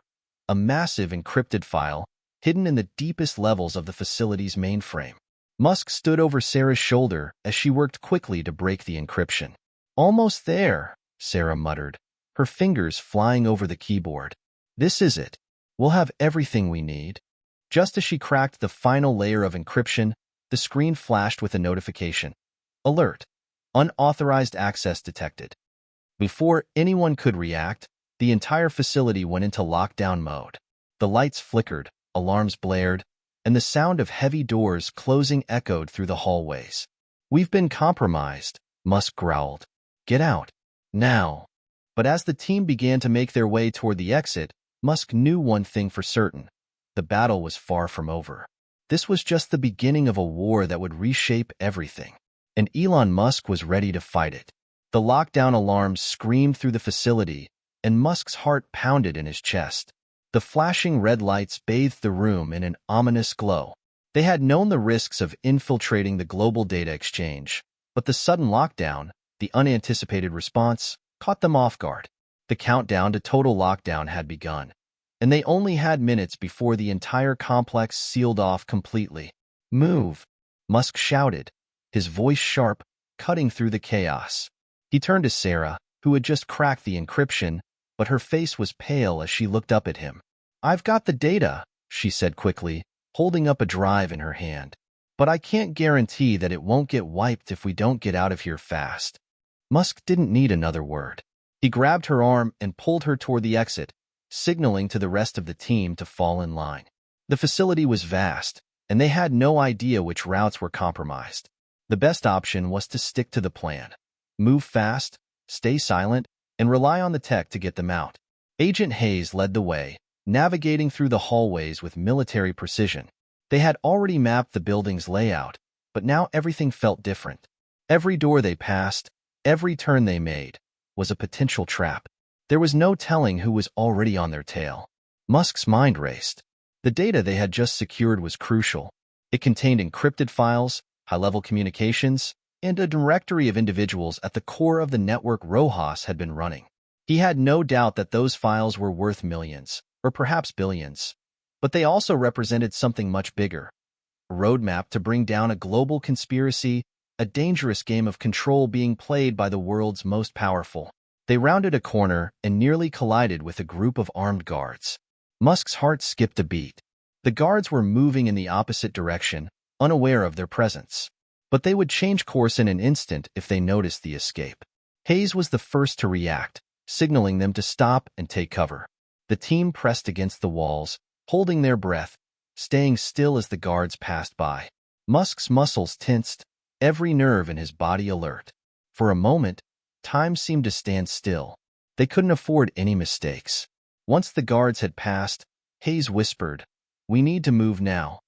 They continued, slipping through the compound like shadows, bypassing security checkpoints and avoiding detection by the automated drones. The clock was ticking. Musk had no idea how long it would take for the facility to fully lock down, but he knew it wouldn't be long before their window of opportunity closed. "2 more floors," Sarah whispered, her voice tight with anxiety. "We're almost there." But as they reached the stairwell to the exit, they were met with another obstacle. The stairwell door was locked tight. Musk cursed under his breath. "Can you hack it?" he asked, his voice urgent. Sarah didn't waste a second. She pulled out her tablet and connected it to the facility's security system, quickly bypassing the lock. The door clicked open just as the facility-wide alert blared once again, signaling the final stage of lockdown. "Go!" Musk barked. They rushed up the stairs, hearing the distant hum of drones closing in on their position. The exit was in sight. The sleek black jet was waiting on the tarmac, its engines already primed for takeoff. But they weren't in the clear yet. The air was thick with tension, every step heavier than the last. The final leg of the journey would be the hardest. As they reached the exit door, Musk glanced behind him, half expecting to see the guards closing in on them. But to his surprise, there was no immediate threat. It was almost too quiet. It was then that the uneasy feeling from earlier crept back into his mind. Something was wrong. They rushed toward the jet, Sarah's hand gripping the drive tightly, her knuckles white with strain. Hayes and his team covered the rear, scanning the skies for any signs of pursuit. And then, as they reached the plane's hatch, a sudden crackling voice came over the comms. It was familiar, but it sent a chill down Musk's spine. "Elon." He froze. That voice. It was Rojas. The signal was weak, but the words were unmistakable. "You think you've won? You have no idea what you've just stumbled into. You've set the pieces in motion, Musk. The game has already started." Musk's stomach turned. "What are you talking about, Rojas? This isn't a game. This is over." Rojas laughed, a hollow, echoing sound that made Musk's skin crawl. "Over? No. You're just beginning to understand the truth. The system is already in place. The data you've taken? It's only the beginning. The real control, the real power, is in your hands now." A shiver ran down Musk's spine as he looked at the drive in Sarah's hand. It felt heavier than ever before. Rojas wasn't just threatening them anymore. He was toying with them, manipulating them, pulling strings from afar. Musk clenched his fists. "If you think for a second I'll back down now, you're mistaken." But Rojas's voice was already fading, the signal cutting out. "You'll see soon enough, Musk. You've already made your move. Now you'll see how far the rabbit hole goes." The connection was lost, and the comms fell silent. Musk stood frozen for a moment, his breath heavy. He had hoped for answers, but instead, all he got was more questions. Rojas had played his part, and now it was Musk's turn to face the consequences. Without another word, Musk motioned for the team to board the jet. They had to leave, but even as they climbed into the aircraft, Musk couldn't shake the feeling that they were being led into something much darker. As the jet soared into the night sky, Musk sat at the front, staring out at the stars. The data they had retrieved could change everything, but Rojas's final words kept echoing in his mind. This was just the beginning. They were far from being out of danger. And the game, as Rojas had said, was only just starting. The jet cut through the dark sky, its engines humming steadily, but inside, there was a tension that felt nearly unbearable. Elon Musk sat alone in the cockpit, his fingers tight on the controls, though he wasn't flying the jet. His mind was far from the task at hand. He couldn't shake the nagging feeling that the entire mission was a setup, that somehow they had played right into Rojas's hands. "Do you think he's bluffing?" Sarah's voice came through the comms, breaking his concentration. Musk didn't answer immediately, his eyes still fixed on the horizon. The blinking lights of distant cities below were a reminder that the world below had no idea of the storm that was brewing. His mind churned with questions, but one stood out above the rest. What exactly had Rojas meant when he said, "The real control is in your hands"? He took a deep breath and responded, "I don't think Rojas bluffs. If he says the game has already started, then it has. We've just become players in it."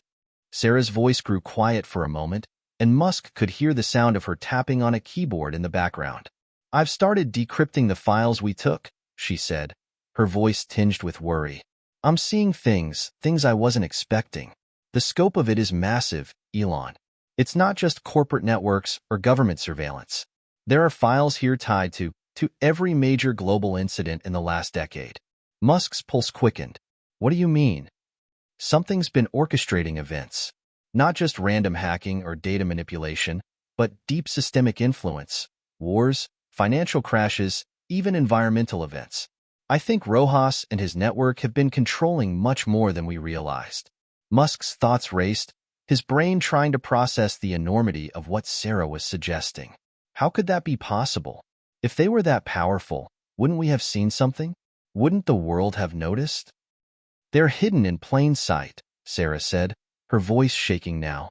"These aren't conspiracy theories.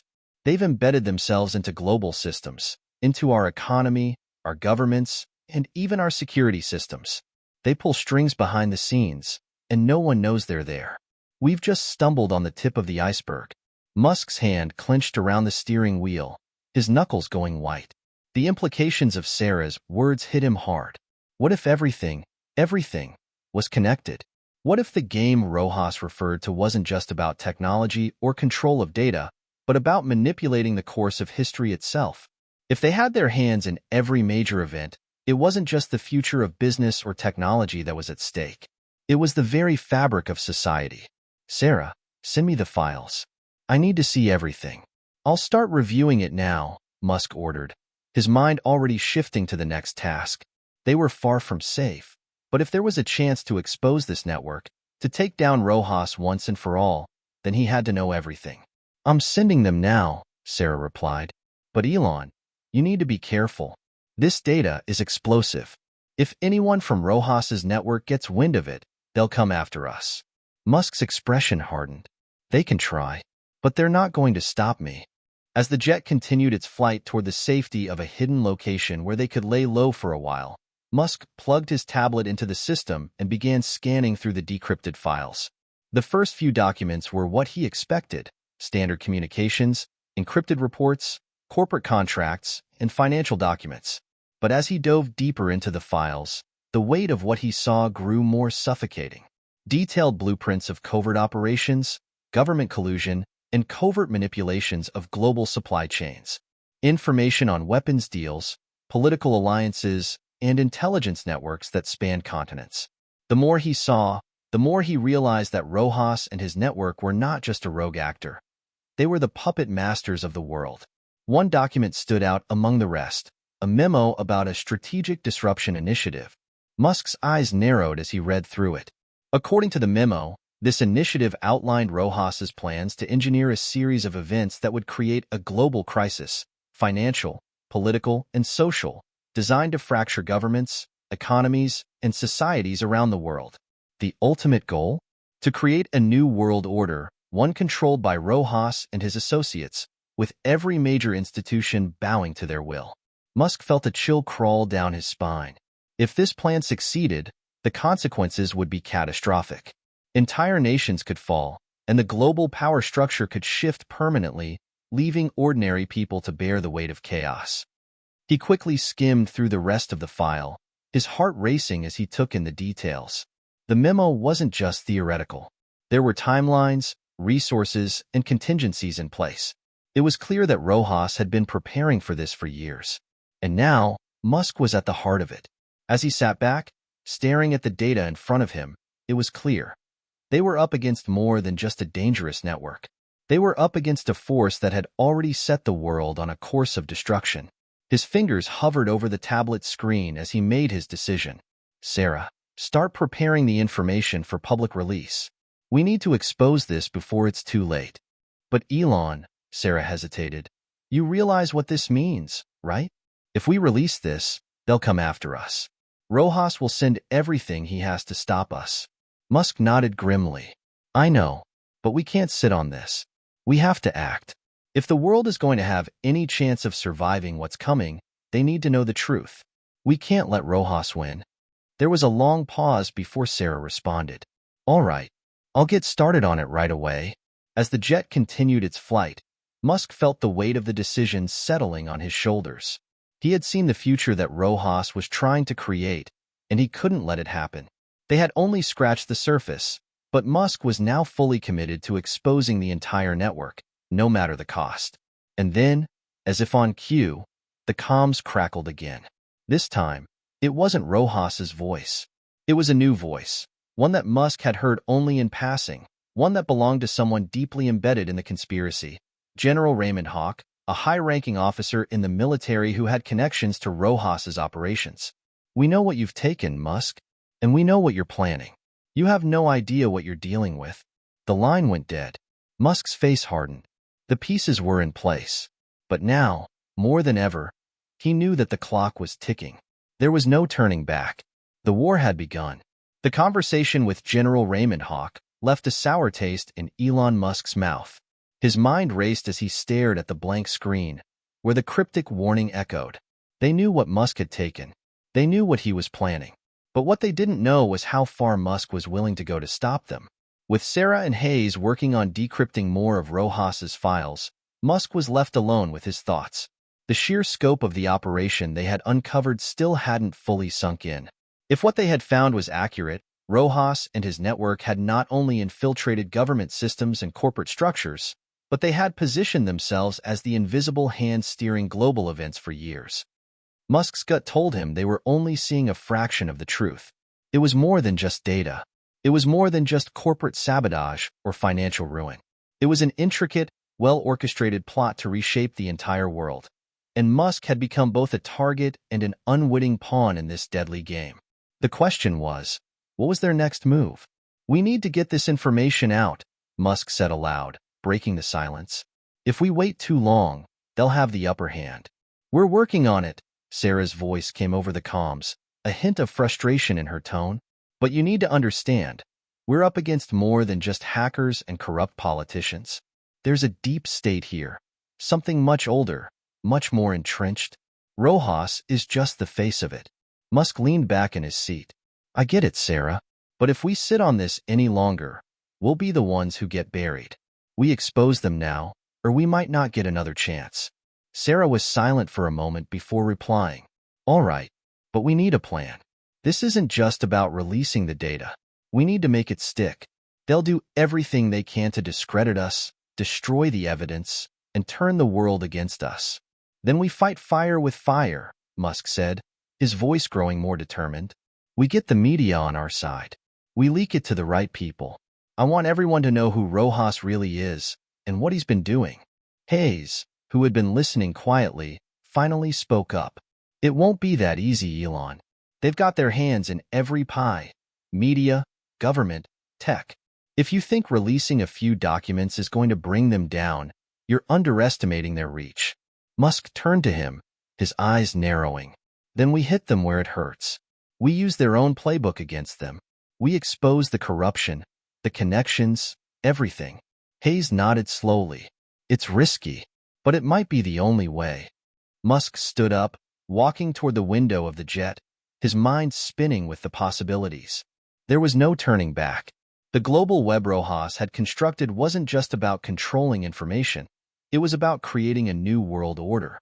And Musk wasn't about to let that happen. The world needed to see the truth, no matter the cost. The next few days were a blur of frantic activity.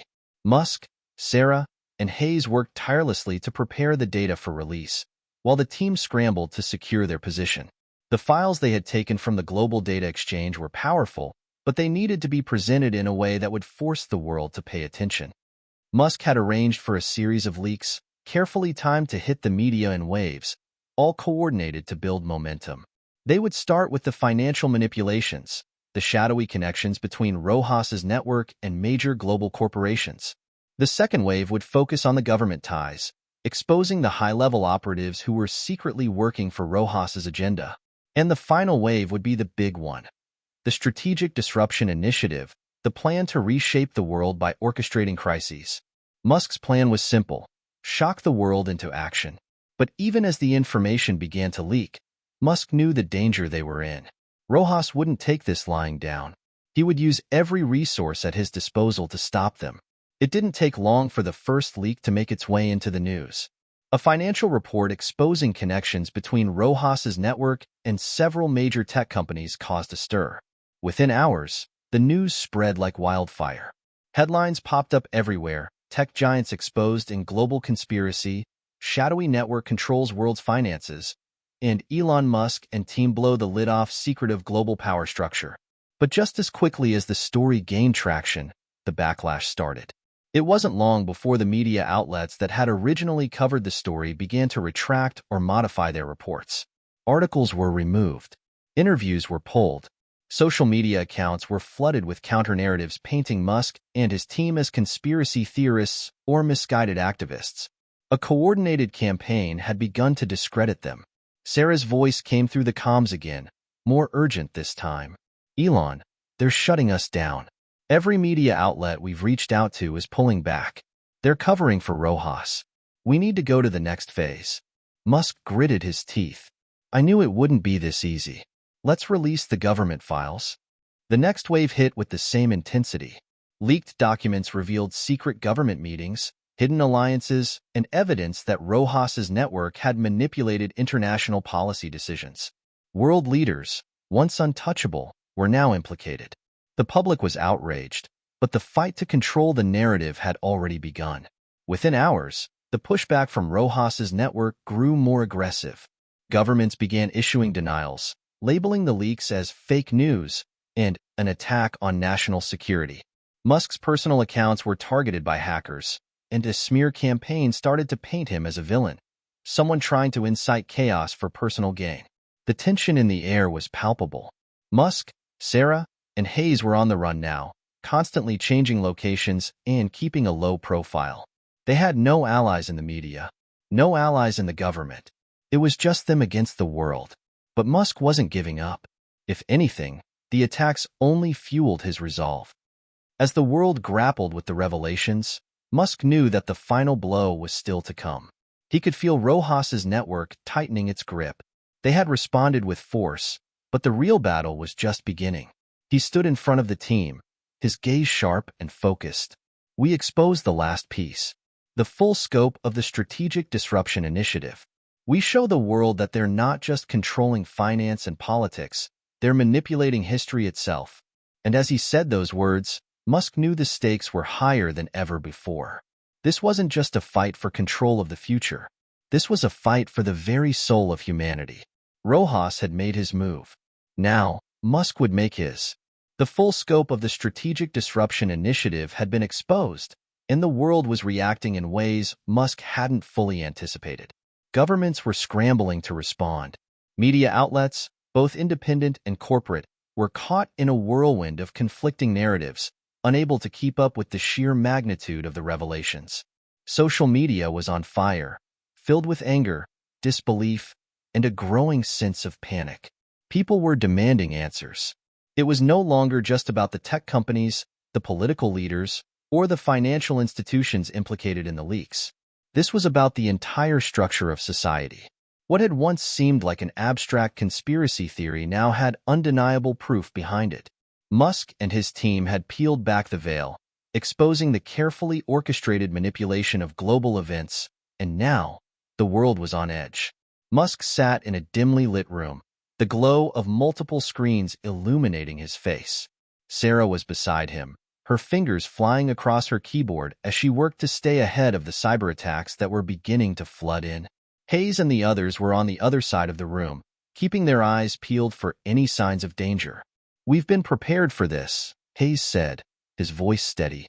"But this is bigger than anything we've faced before. Rojas has deep connections everywhere. They've already infiltrated the military, the media, and intelligence networks. If we don't act fast, this could spiral out of control." Musk didn't need reminding. He had seen the way the world was reacting. There were riots breaking out in several major cities, protests against governments, and citizens demanding accountability.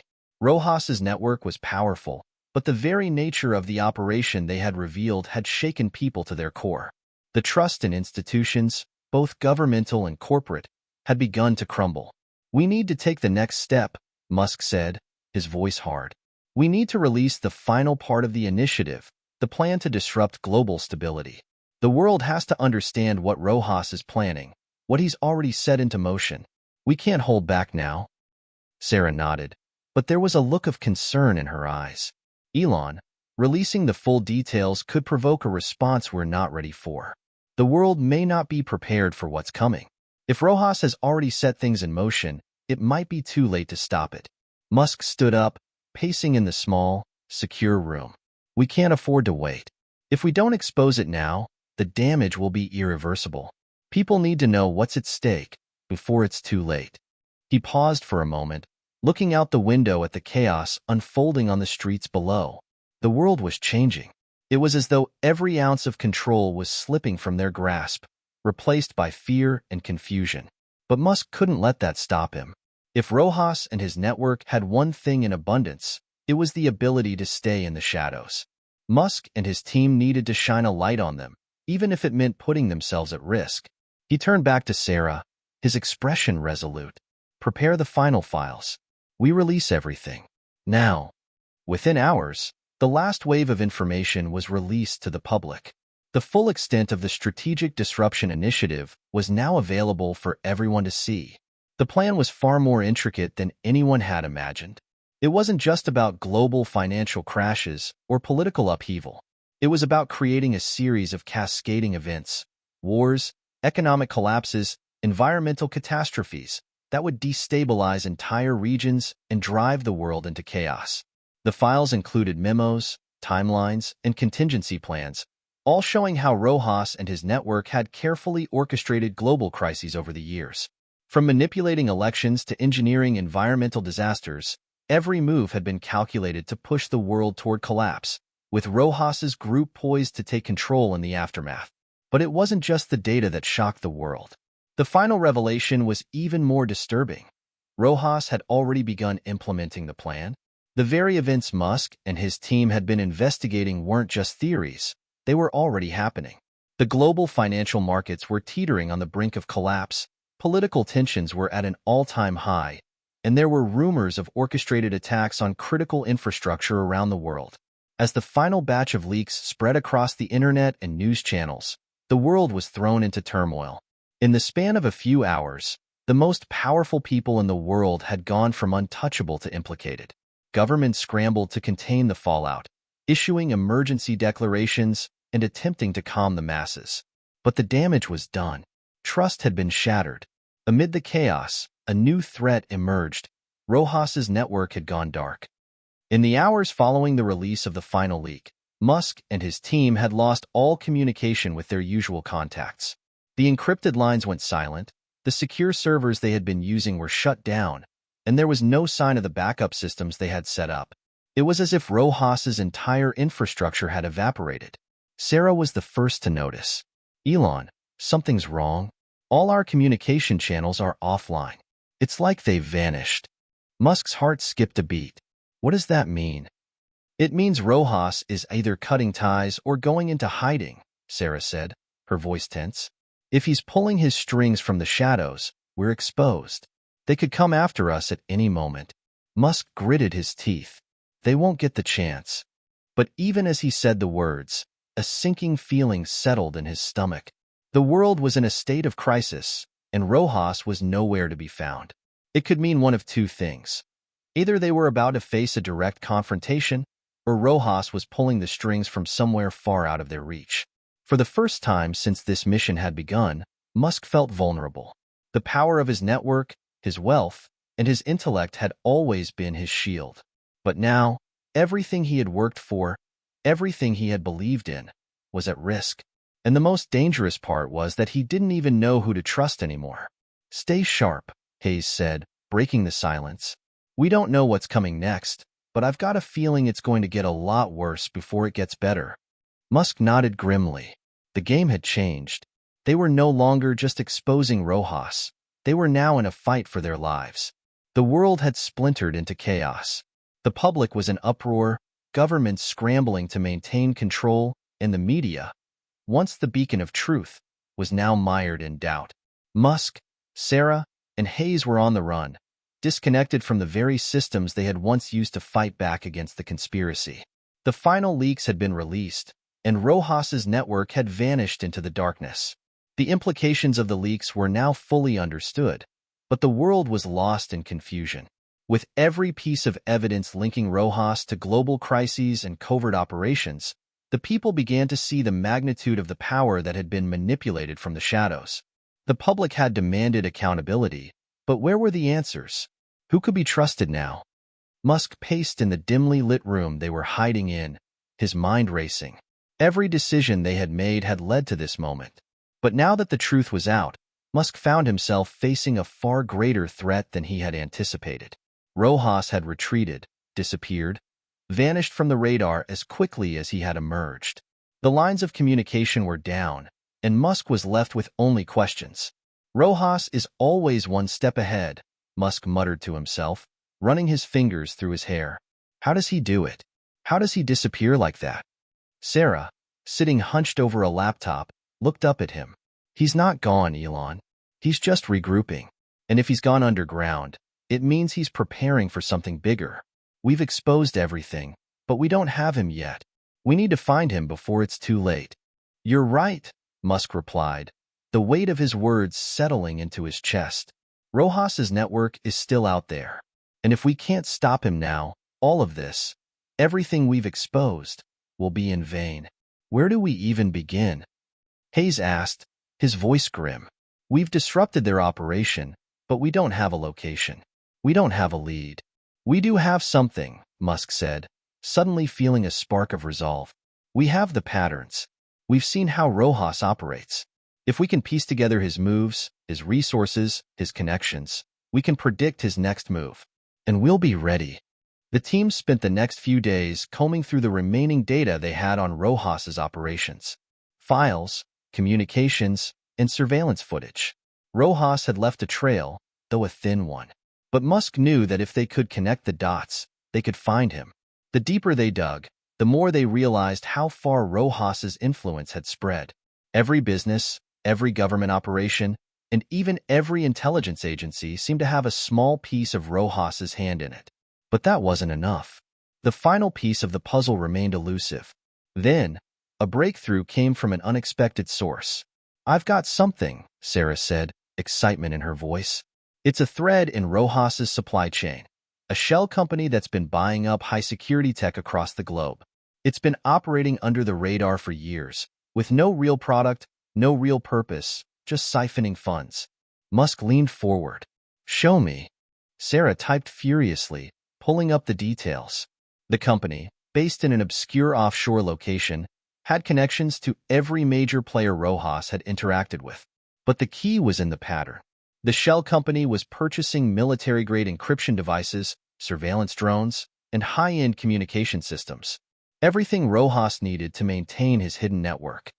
"We have to be getting close," Musk said, a glimmer of hope creeping into his voice.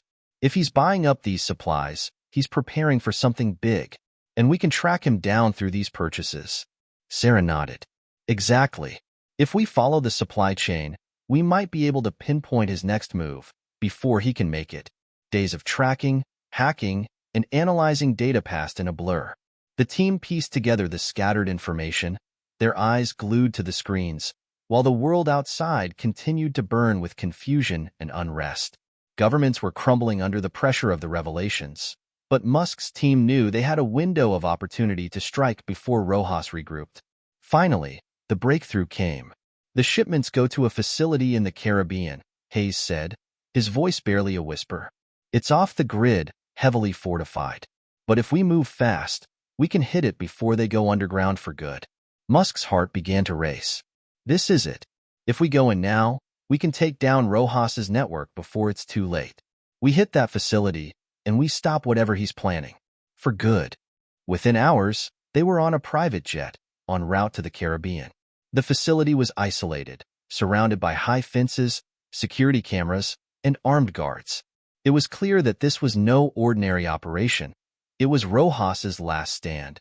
Musk, Sarah, and Hayes were preparing for what would undoubtedly be the most dangerous mission of their lives.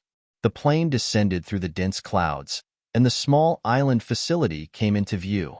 Musk's mind raced with thoughts of what they would find inside. Was it a weapon? Was it the final piece of the strategic disruption initiative that would send the world into irreversible chaos? As they landed, the team quickly gathered their gear and suited up. They were ready. For all the stakes, the world's future hung in the balance, and they couldn't afford to fail. The small island was eerily quiet as they approached the facility under the cover of night. The security system was advanced, but not impenetrable. Musk's hacking team had already disabled the perimeter alarms, allowing them to move in undetected. "Let's do this," Musk said, the weight of their mission heavy in his words. "We get in, find Rojas, and take him down. This ends tonight." They moved swiftly, clearing the outer defenses and making their way toward the heart of the facility. The tension in the air was palpable. Every step felt like it could be their last. As they reached the entrance of the main building, Musk's heart pounded in his chest. They were so close. But just as they were about to breach the door, a voice echoed through the darkness. "Welcome, Musk," said the voice, clear and calm, as if it were a conversation between old friends. It was Rojas. Musk's breath caught. He had been expecting this, but hearing Rojas's voice in person was a chilling moment. And then, Rojas spoke the words that would change everything. "I've been waiting for you." The world seemed to stop as Musk heard Rojas's voice. It echoed through the dark, sterile hallways of the underground facility, like an ominous prelude to something far more terrifying. Rojas was not only aware of their presence, but had been anticipating their arrival. This wasn't just a tactical advantage, it was a statement. The game was no longer about finding Rojas. It was about facing him head-on. Musk took a deep breath, trying to steady the adrenaline coursing through his veins. The facility was silent now, except for Rojas's voice, which sent a chill down his spine. "You think you've won, Musk?" Rojas continued, his voice laced with amusement. "You've been playing checkers while I've been playing chess." Musk's eyes narrowed. "This ends tonight, Rojas. Whatever your plan is, we're putting a stop to it." Rojas let out a soft laugh, but it wasn't a friendly one. "You think you're the hero of this story? The one who will save the world from chaos? The truth is, Musk, you're nothing more than a pawn in a much larger game. You always have been." "Don't flatter yourself," Musk retorted, his voice calm but firm. "You've had your time pulling the strings from the shadows, but your empire is crumbling. Your lies are exposed, and people know the truth now." There was a brief silence before Rojas spoke again, the edge of his voice now sharper, colder. "The truth is a weapon, Musk, and weapons can be used by anyone. Do you really think the world will accept the truth you've given them? It will only tear them apart. Fear, panic, disorder. It's already spreading. I've engineered it that way. And now it's too late. Musk felt the weight of those words press on him. He had always known that exposing Rojas's network would shake the foundations of the world. But he hadn't anticipated the scope of the chaos that would follow. Rojas had not just manipulated systems. He had created a world built on instability, waiting for the right moment to strike. And that moment had arrived. But Musk couldn't back down now. This was it. There was no turning back. "We're not afraid of you anymore," Musk said, his voice unwavering. "The truth will expose you for who you really are, and nothing you do can stop it." But it's not the truth that matters," Rojas said, his voice filled with cold certainty. "It's who controls the narrative. And right now, I control everything. Your leaks? They're already fading. The world is distracted by the chaos you've unleashed. Soon, no one will remember your name. No one will remember any of this." Musk's hand tightened around the gun in his holster as he motioned for Sarah and Hayes to move forward. He wasn't sure how much longer he could hold it together before Rojas's words broke through, but he knew one thing for sure. He couldn't let Rojas have the final word, not when so much was at stake. The team moved silently through the hallways, carefully avoiding security cameras and guards. Musk knew the clock was ticking, and Rojas's network wasn't going to just sit back and let them walk in. But they had come this far, and they weren't stopping now. They reached the control room. The door was locked, but with a swift motion, Sarah bypassed the security system and unlocked it. As the door opened, Musk was met with an unsettling sight. A large, dimly lit room filled with monitors and data streams. At the center of it all was Rojas, sitting calmly in a chair, his back to them. Rojas turned slowly in his chair, his eyes gleaming with a mix of satisfaction and amusement. "I expected you sooner, but I suppose you wanted to savor your victory." Musk took a step forward, the tension between them palpable. "This ends now, Rojas. You've manipulated the world for too long. It's time to pay the price." Rojas chuckled softly. "You think you're the one in control? Look around you, Musk. You're already too late. The chaos is already unfolding. It's already in motion." Musk's mind raced as he scanned the room. Every monitor displayed something different. Global markets crashing, military movements, protests spreading across cities. The world was burning, and Rojas had predicted it all. But then Musk saw something that stopped him cold. One of the monitors was showing a countdown, a series of coordinates that seemed to correspond to key locations around the globe. It wasn't just a countdown for chaos. It was a countdown to the final act of Rojas's plan. He turned to Sarah. "Can you stop this? Can we disable the countdown?" Sarah rushed over to the control panel, her fingers flying over the keys. "I can try, but this is more complicated than anything we've dealt with. It's tied into multiple global systems, military, financial, communications. It's designed to trigger a cascade failure that will take down everything." Rojas watched them with amusement, as if they were merely actors on a stage. "You think you can stop it?